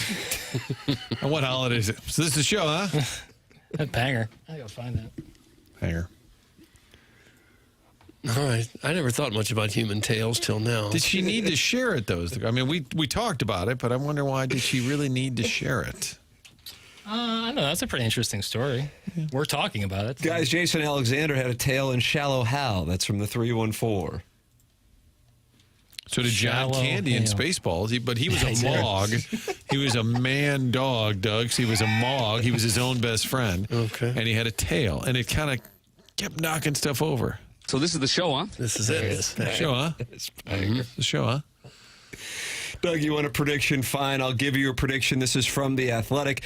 They have predicted this morning that Ali Marmol will lead Major League Baseball managers in ejections, and they also, this column, has Nolan Arenado hitting over 30 home runs because they have noted the increase in his bat speed during spring training. For the record, Sam Huff has the greatest increase in bat speed. Brandon Drury also up there. Didn't you want Brandon Drury? Didn't you want the Cardinals to bring on Brandon Drury? I feel like that was a thing a couple of years ago. I was really into Dansby Swanson. That's Drury just got released by somebody, didn't he? I think I read that he got he's released. Bouncing around. The player, if you went for a top 5 rotation, the best starters in spring training, and there is a stat now, Doug. I have a feeling you're going to have a problem with this, but probably you shouldn't. will. It's called Spring Stuff Plus. Lord. That's like the Vaughn Index on steroids. What does that mean? Spring Stuff Plus. This is an actual metric? It is an actual metric in this athletic column. Gavin Williams had 150 stuff plus. Okay, let's stop it right now. Hunter Green had 144. I don't know if you're going to want to draft him. I support him. I support it if you do. Garrett Cole had a 142 stuff plus, so you got to pick him up. He's not even playing, is he? Still had a 142 stuff plus. Sounds like giving back to community charity. How could you have stuff plus without playing? Refers to a metric that evaluates pitchers based on the physical characteristics of their pitches, focus on velo, movement, and spin, while Spring Stuff Plus specifically refers to Stuff Plus data gathered during the spring. Stop it now. So it's just Stuff Plus, but you find it during the spring. Huh. So Stuff Plus exists, but you can add the spring element to Stuff Plus. Right. It's just Stuff Plus that's recorded in the spring. It doesn't change the metric, I guess. Just the word itself, stuff, is kind of weird for describing a pitcher. How's his stuff? Stuff plus. Stuff crust. Guys, if Arenado hits 30-plus home runs, the Cardinals are at least a second-place ball club. How about that? It's in the 3 and 4. Don't you see that correlation? It does look like Arenado's swing is a little different than it was last year. It's faster according to these metrics. He had kind of a weird swing where he really brought his left arm way up high, his left elbow. It was kind of weird, different than he looked the last few years. New hitting coach. Yeah, maybe they got him back to his old way of swinging again. And Jordan Walker's real high on him. Victor Scott's swing sure looks different. Yeah. 3-run bomb for Arenado at AutoZone Park last night, Doug. Last time a Cardinal homered at AutoZone Park, Marcell Ozuna hit it off Adam Wainwright, who was pitching from Memphis. Oh, wow. How about that? That's a good fun fact. Huh? Did you use that last night? I It did. sounds like two Fox I material. did. Oh, It yeah. did. Michael Whitty, thank you. It was a Michael Whitty vehicle because he put out the game notes. And sometimes when you dig in on those game notes, Doug, You get a nice little like little tidbit. Easter eggs, kind of like Jackie's dossier. There's little Easter eggs in there. Hey, guys, if Arenado hits 500 home runs this year, this club might make the playoffs. That's from Marsh's burner. He didn't like fair. the previous It's text. fair, though. That'd be a big year for somebody. Homer in that bat.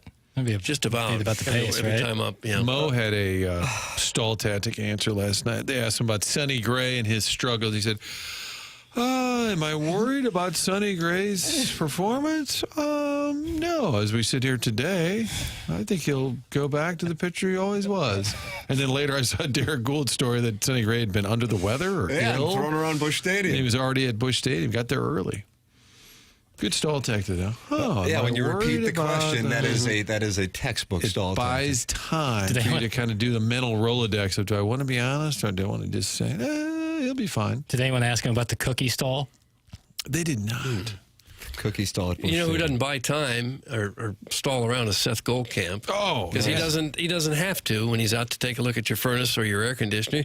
His family's been doing this for a long time, since 1904. Fourth generation St. Louis business. You know they got to be good at what they do if they've been around that long. You know, we're about 1 degree removed from knowing everybody in St. Louis. And if you get good service, you tend to tell other people. If you get bad service, same thing. But with Seth Goldcamp and Design Air Heating and Cooling, it's always good, and that's why they've been around for so long and have served over 10,000 customers in, since 1904 when they started. They are the longest-running TMA supporter and advertiser on the show, best known for their honesty and going above and beyond. I've had Seth and a couple of his workers out to my house over the years. They just do fantastic work. They're quick in and out. It's a great thing to go for the maintenance. Don't wait till something breaks before you need them.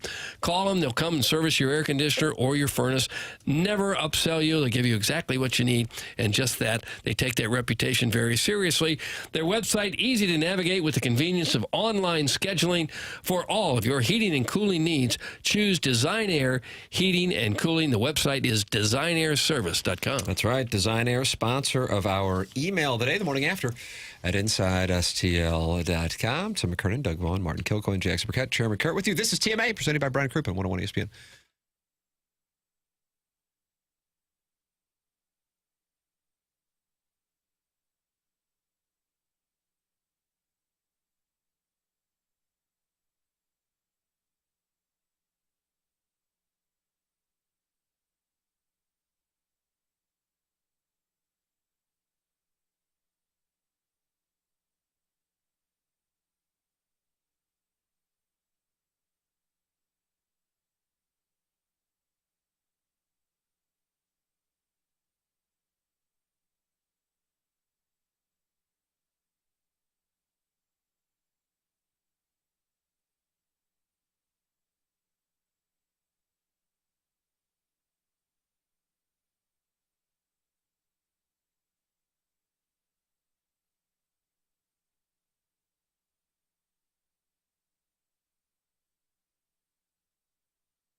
Still the best. Is it your favorite? Still the best song we have. I'm kind of partial to the Royals remix. Not the baseball team, of course, but the song by Lord. Yeah. This one needs to be updated about every year. Yeah, they probably could. Yeah, you should, because it is catchy. Catchy. Younger Bird's kind of shooting up the list quick. I would say that's at the very top of the list. Well, but I'm not sure anyone will ever top this. Just, it makes you want to dance. I can't keep my feet from dancing. I see that down below the dais. Those feet are just going like the Dickens. They are. Look at me. This is my favorite part. This is so good.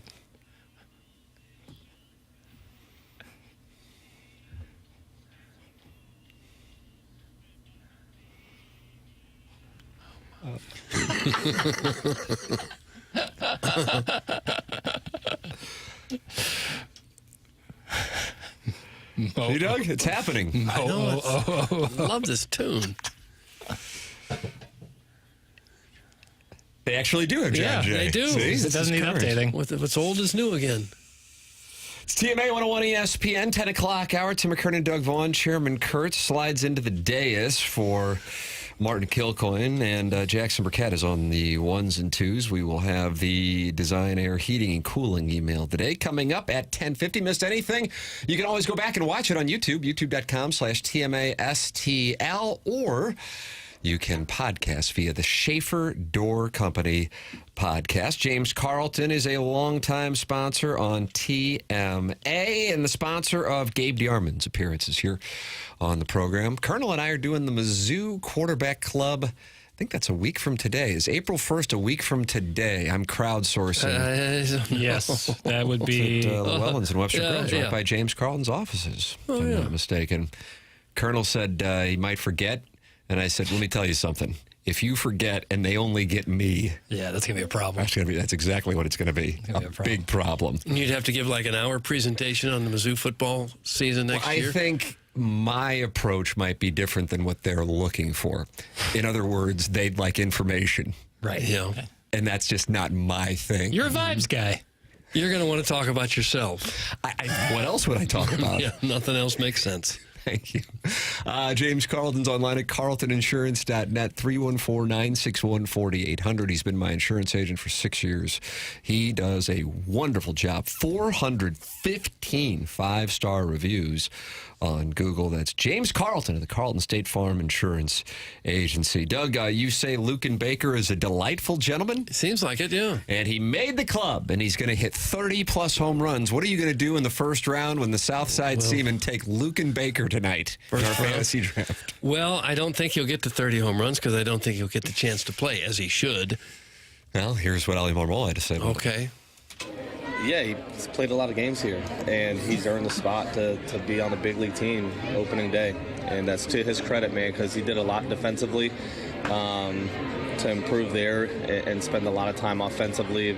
This is a guy that's not just a power hitter, he's a complete hitter. I mean, controls the strike zone, uses the whole field, and can hit it a long ways. So to his credit, man, he's earned every bit of being on that big league roster. There you go. I would think, after 2 monstrous years at AAA, I would think he's earned a spot. Still don't know where he's going to play.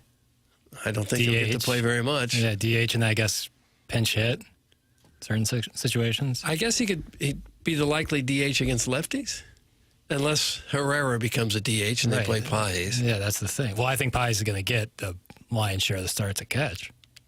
I don't think so. Doug I bet Herrera would catch more. Out for this Thursday's home opener. Okay. It's a coin flip. Cardinals and Twins both minus 110. That is the number, and the over-under is 7.5. 7.5. Okay. I think I might need to fire on the over. The Twins are trotting out Pablo Lopez. Yeah. Cardinals, obviously, with Sonny Gray. Twins were 82 and 80 last year. Cardinals, 83, 79. Take that. Yeah. Doug Baker was overmatched in the majors last year. Stop. He wasn't. How do you know if he doesn't get to play every day like everyone else? How do you know? And if you think he's going to be overmatched, if he tears it up at AAA, and you think he's not a major league player, why do you still have him? Why is he taking someone else's at bats? I'm with you. I want to see him get in there more. I just feel they got like 4 guys who they're like, well, we'll DH him. It's like, well, you can only have 1. Yeah. And I suppose he'll move him around. But I also like that. I think it's at this age better for him to just be in the major league roster than just keep grinding away at AAA. Oh yeah, he's 27 or 8 now. Yeah. Hey, Nub here. Nub? Can you get me in contact with that lady that messaged you about missing me? I really need a body. That's from Nub. Knock it off, Nub. Doug, what I am think I they're reading? texting Not our your show. message service. I'd love to know who that text was supposed to go to. Oh, That lady that messaged you about missing me. I really need a body. Stop it, Nub. Okay. I think it's a meta text. I think maybe they're talking about Kesha's nub.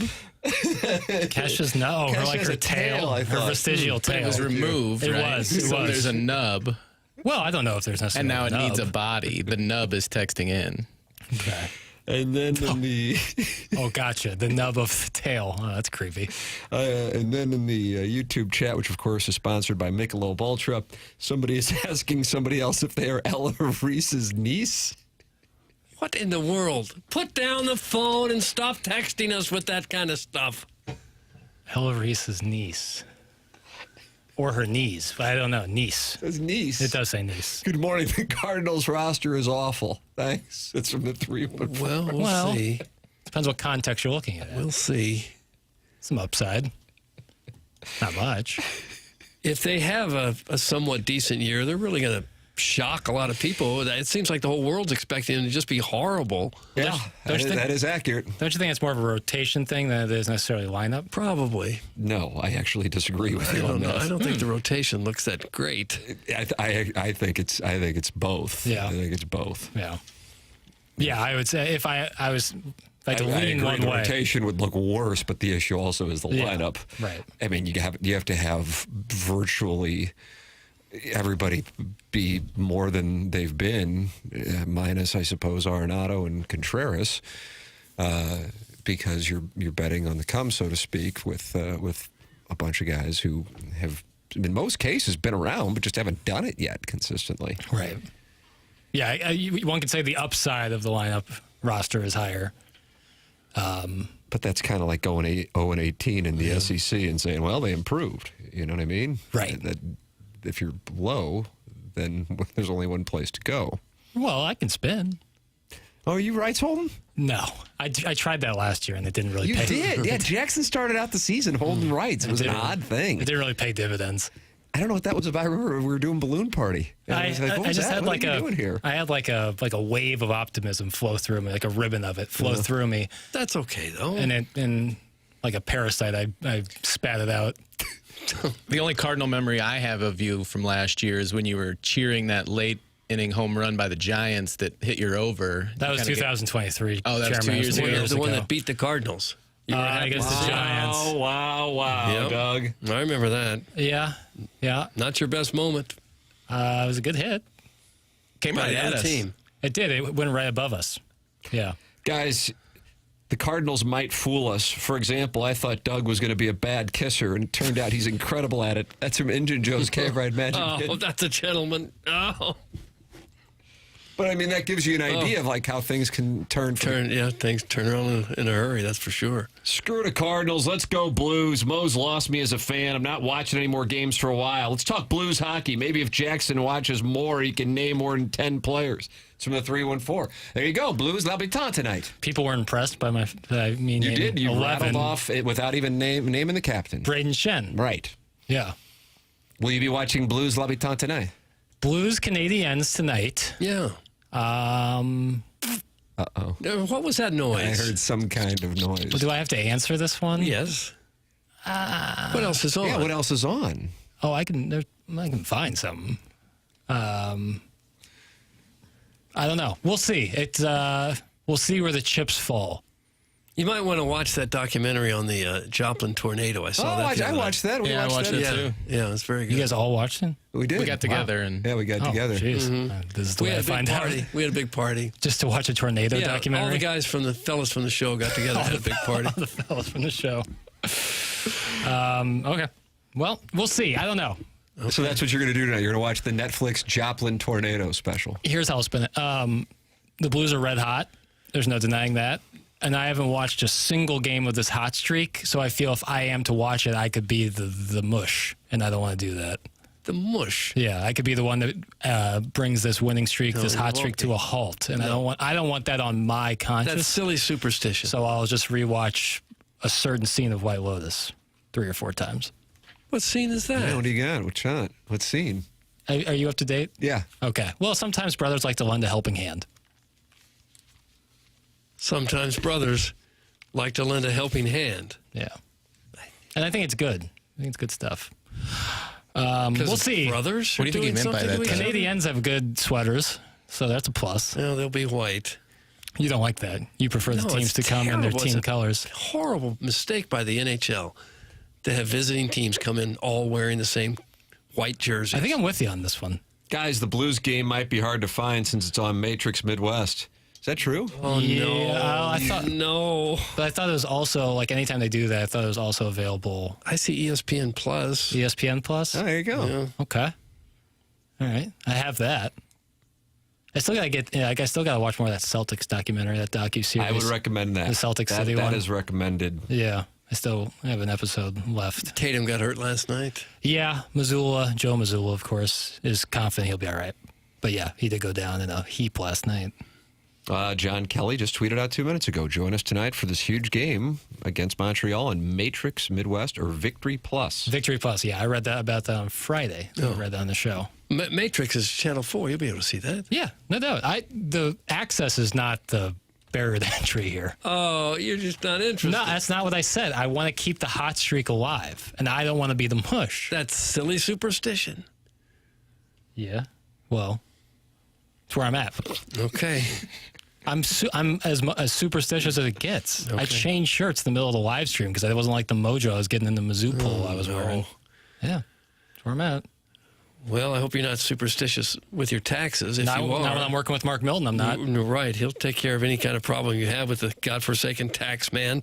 Maybe you've got years of unfiled tax returns or tax liens, bank levies, wage garnishments keeping you up at night, or worse, you could be facing IRS criminal investigation, and you've really got some issues. If so, you should contact STL Tax Lawyer Mark Milton at stltaxlawyer.com. He'll get you taken care of. Mark Milton and stltaxlawyer.com provide a local and holistic approach to tax resolution. Don't be sucked into the out-of-town tax resolution groups you hear about on TV and radio. Mark does work right here in St. Louis. He helps individuals and small businesses solve their tax problems. This is a guy who won the Department of Justice Outstanding Trial Attorney Award when he worked for the IRS in D.C., so he knows the stuff.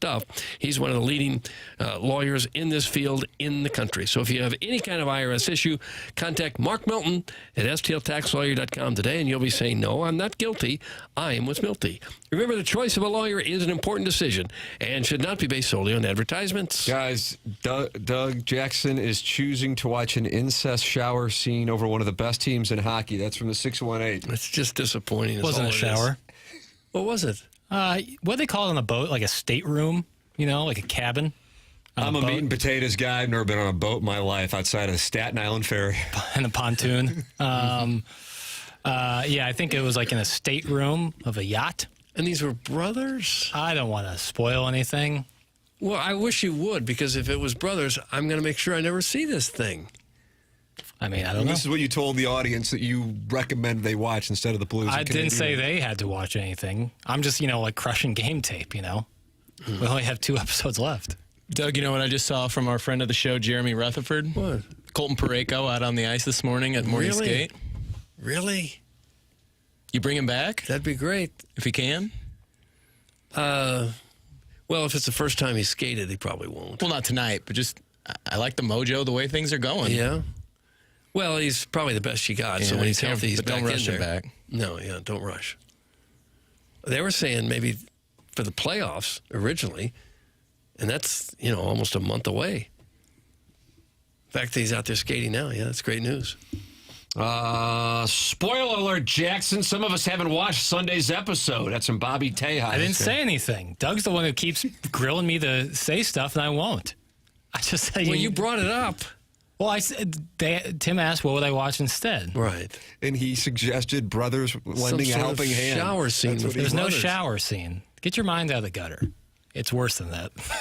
Oh, no. It's TMA, and it's presented by Brown and Crouppen, 101 ESPN.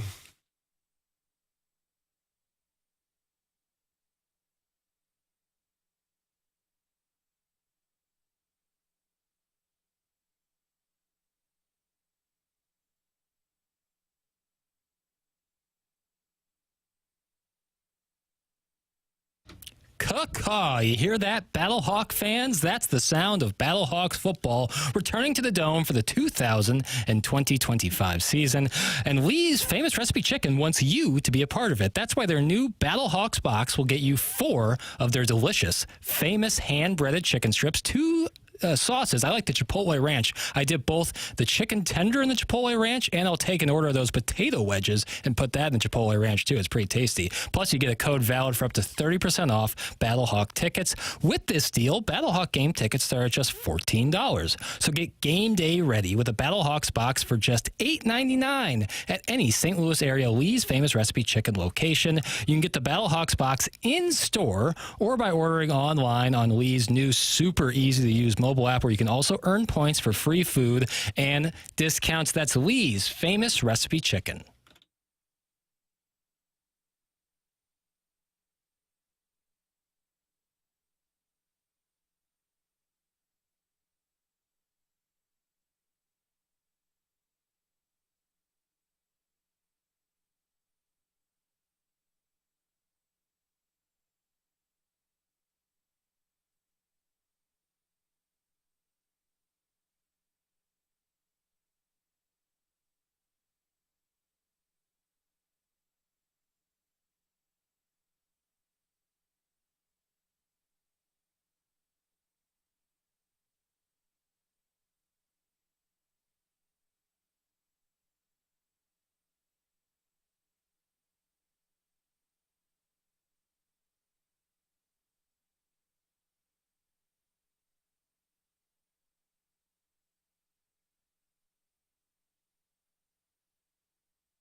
I like this, Doug. This isn't Zamfir on the pan flute, is it? Mm-mm.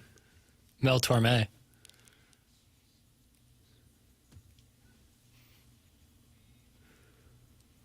Haunting, isn't it?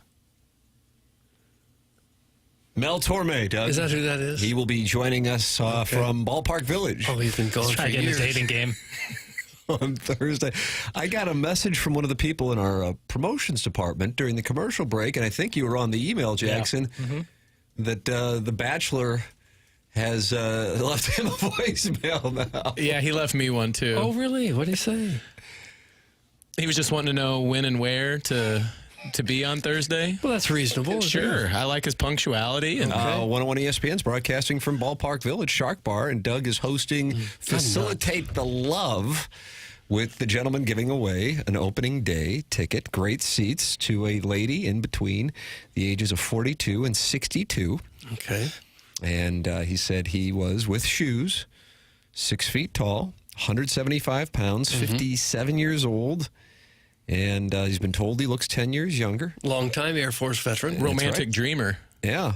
I got to tell you, sounds like he has his act together. It Seems does. like a good guy. Sure. I think Does this seem is a like nice catch for somebody. And you can participate in Facilitate the Love. Doug Vaughn's Facilitate the Love. It's not mine. I'm not facilitating I will be anything. working on a graphic for that over the next day and a half. And that'll take place at the Shark Bar. What do you think we do that? Around 10 o'clock? That's the hour for love. Yeah, The 10 that's o'clock what we hour has thought. always been for love. I've always described it, and I might even put it in the dossier going forward as the hour of love. Yeah. Opening day broadcast on 101 ESPN, presented by General Pest Services, Rawlings, and Budweiser. So, Doug, facilitate the love with our Bachelor of Baseball. If this works out for some lucky lady, she can hone in on his veterans benefits. Because those are pretty nice. What do you think the outfit's going to look like for our guy? Relaxed denim. Probably so. Probably a Cardinal jersey, maybe. Yeah, but of a player who's no longer on the team. That'd be fine. Ludwig. Maybe a jersey. Yeah. Like a Ludwig jersey. But faded. 47. Tivas. That's a good look. I don't know. But I would think a guy like that wouldn't have any trouble meeting someone. He lives in a small town, so he just doesn't see a lot of people. Yeah, I think there might be an exposure thing, you know? Good to get out there where the people are. Show himself off a little bit. No shot to our friends in the Metro East. Tori Holtzfinger is in the Michelob Ultra YouTube chat giving out recipes. Take the toast, cut it in half to make a bun, insert the chicken, and douse in the sauce. That's from Tori Holtzfinger. Is that how it works? Is he just talking about making a chicken sandwich? I think so. I think I can figure that one out. But he's describing in nice detail how to make the bun. The bun? Yeah. Didn't he say cut the bread in That half? sounds like open face. And open face sandwiches, don't be fooled by that. That's a conspiracy. Open face sandwich is nonsense. Why? You're going less after Tori carbs. Holtz. Yeah. No, it's someone Finger. saying we'll give you half the bread. Nonsense. Don't even open face sandwich. Well, I guess you could always make it open face if you wanted it that way, so you might as well take the bread. Yeah. I'm out on open face sandwiches. Okay. Percy Blumpkin is also in the YouTube chat as Tori Holtzfinger is giving out recipes, and he says, Tim, sneak the kind gentleman from Muscuda a few Blue Chew. That's from Percy Blumpkin. I don't know if that's going to help him. Make it really uncomfortable to eat that slinger dog. And now Tori Holtzfinger is not happy with Jackson Burkett. It's not open face, damn it, Jackson. What is it? You're just talking about how to make a chicken sandwich in the YouTube chat of a sports show? What kind of nonsense is that? Douse it in what? Souse. Oh, does he think people don't know how to put chicken on bread? Toast it? Listen here, the guy's just giving out a PSA on sandwiches, and you're sitting here bashing him. I'm not going to sit here for it. He's not Bobby Flay because he put a chicken breast on toast. Attention business owners, did you know fire codes require your company's fire alarm system to be inspected and maintained by a certified fire alarm service provider? It's not just about compliance, it's about protecting your employees, customers, and property. It's where EDF Group's Fire and Security Division comes in, proudly serving St. Louis and beyond. EDF Fire and Security specialize in keeping businesses safe and secure. From expert fire alarm inspections to advanced commercial security systems, they've got you covered. And it does not stop there. With 24/7 fire alarm and security monitoring, you'll have peace of mind knowing your business is protected every hour of the day. Don't wait until it's too late. Call EDF Group's Fire and Security Division today and let them help you stay compliant, secure, and safe. Visit theedfgroup.com or call 314-993-8053 to learn more. EDF Group, your partner in fire, safety, and security. Tim McKernan, Doug Vaughn, Chairman Kurt, and Jackson Burkett with you. This is TMA, presented to you by Brown and Crouppen on 101 ESPN.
This is Action Jackson with a Sports Center update driven by Johnny Londoff Chevrolet and Johnny Londoff Autoplex. The Blues are back in action tonight, taking on the Montreal Canadiens right here on 101 ESPN. The pregame will start at 6 p.m. The puck drops at 7 p.m. This is another Sports Center update driven by Johnny Londoff Chevrolet and Johnny Londoff Autoplex. See them at londoff.com. Chevy, together we drive. Are you kidding me?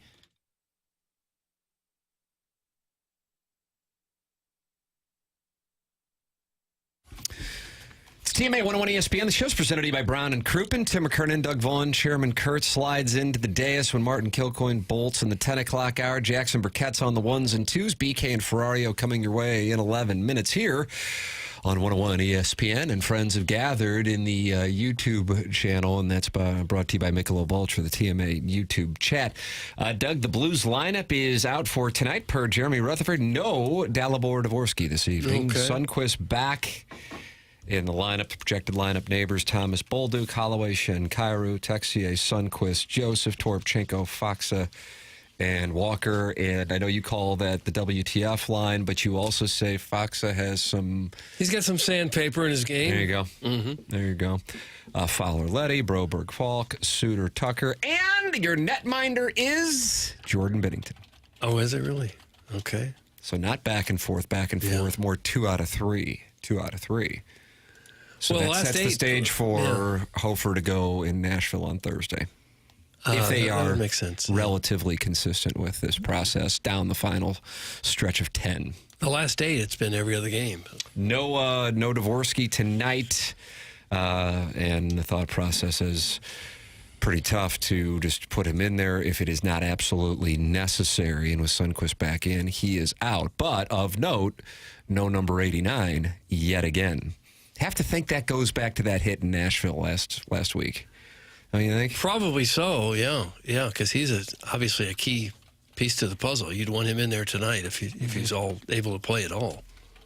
So that is concerning. I think a lot of fans were looking forward to seeing Dvorsky out there this evening, but he is not. But Sonny's a grinder, and he's not afraid to pet the cat the wrong way. I'm sorry, I didn't hear you. I was on overpass. He's not afraid to pet the cat the wrong way. He'll upset some few apple carts. I have to tell you, he's not afraid to pet the cat the wrong way. Mm-hmm. Mm-hmm. Oh, he'd take a slap shot to the face for this team. He would be happy to. Mm-hmm. So would you, though. I would not. No. Think that would end you? Keith Kachuk said he regretted doing that. Off of Osher. Hey, Osher. Jackson will not be watching the game tonight. He is watching a repeat of about 5 minutes from Sunday night's White Lotus, just on loop. So that is, so you won't be able to get Jackson Burkett's insight. Sometimes you think you know somebody, and then you hear something like that, and you're not so sure. Yeah, I'm getting the deviant cut. Just it's like just 12 straight minutes of deviance. What sort of deviance are you talking about? Yep. Not going to spoil anything. Hey, guys. Anybody else remember when Doug wanted to trade Binner Chicken Dinner? That's from Big Tuft. He had a rough stretch there. And I thought they might when they were going nowhere, and they had I don't know what he makes, $6-8 million a year, goalie, and his backup ready to go, ready to become number one. I thought they might there for a while. Yeah, but you've been the one saying if they can just get hot, they can win this baby. Well, now, they can turn around. Yeah, they can win a baby. Mm-hmm. Turned around big time after the Four Nations. Jackson, would you watch the Blues in the playoffs? Should that happen here in about 3 weeks instead of Patrick Schwarzenegger and his brother? Yeah, Mike Kennedy. Yes, absolutely. I love playoff hockey. Do you? Love's a strong word. I really right there. You catch it. So it's like Kevin Nealon and Mr. Subliminal. You got to catch everything with this guy. Well, Doug is the purveyor of love, and so I don't want to misstate my emotion. It's more of entertained. I'm entertained by playoff hockey. I would hope so. I mean, imagine a week in which you've got the Masters and you got playoff hockey. Cardinals underway. The Battlehawks. That is, boy, too many has a real smorgasbord there. Yes, I'm fired up. Let's go Note. Win this baby. I want them to play. What if you get Winnipeg? tickets? Would you go to a game? Yes, 100%. What if you had to pay for the tickets? Nope. It's like there's truth serum. Like the Wonder Woman's truth lasso. I'm not gonna lie to the audience. Yeah. Would you prefer I lie? It's honesty in media. It's honesty in media. Mentality, local healthcare facility specializing in helping men feel and perform at their very best. Mentality focuses on free testosterone levels, which many doctors overlook, ensuring your treatment's tailored to your body. They also offer FDA-approved testosterone therapy with semaglutide and targeted fat while maintaining muscle. Energy can come roaring back, belly fat can burn off, muscle can strengthen, and you can feel like yourself again, confident, driven, and ready to tackle life. It's Mentality. This year, stop settling for a fraction of your potential. Do not let low testosterone hold you back. Be your best for yourself and your family. Men today have 30% less testosterone. Take back your numbers. Visit mentalityhealth.com/radio to get access. It is time for the Design Air Heating and Cooling email of the day. JV golf coach in a position to clinch today. Buck Swope shutout in the month of March. Unbelievable. The drama, Doug, as we head down the stretch. Okay, the drama is just I never thought I'd see such a thing. I'm not sure. Happy Tuesday, lads. I haven't used voicemail in 5 years. I don't leave them, and I don't listen or attempt to transcribe them. If it's important, we are in the generation of leaving a text with the pertinent information. Matt Holliday couldn't have been more wrong yesterday. Youngry Birds is the catchiest tune on the airwaves. Just because Jackson and Ethan's dad didn't have a Rodgers and Hammertoe during his time with the Redbirds, don't stifle the voice of Victor Scott's generation. What the hell's Ethan's dad? Matt. Ethan Holliday. Oh, God bless America, Jackson. Cut that off. The Blues are going all the way.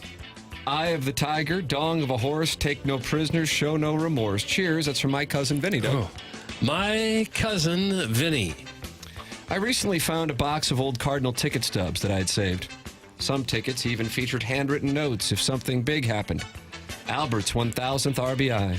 Freeze, walk-off winner with Dad. Shelby Miller, 27 consecutive outs. A few things stand out to me. One, how little I care about Cardinal baseball now. Oh. I lived and died with every single pitch, but it just doesn't matter to me anymore.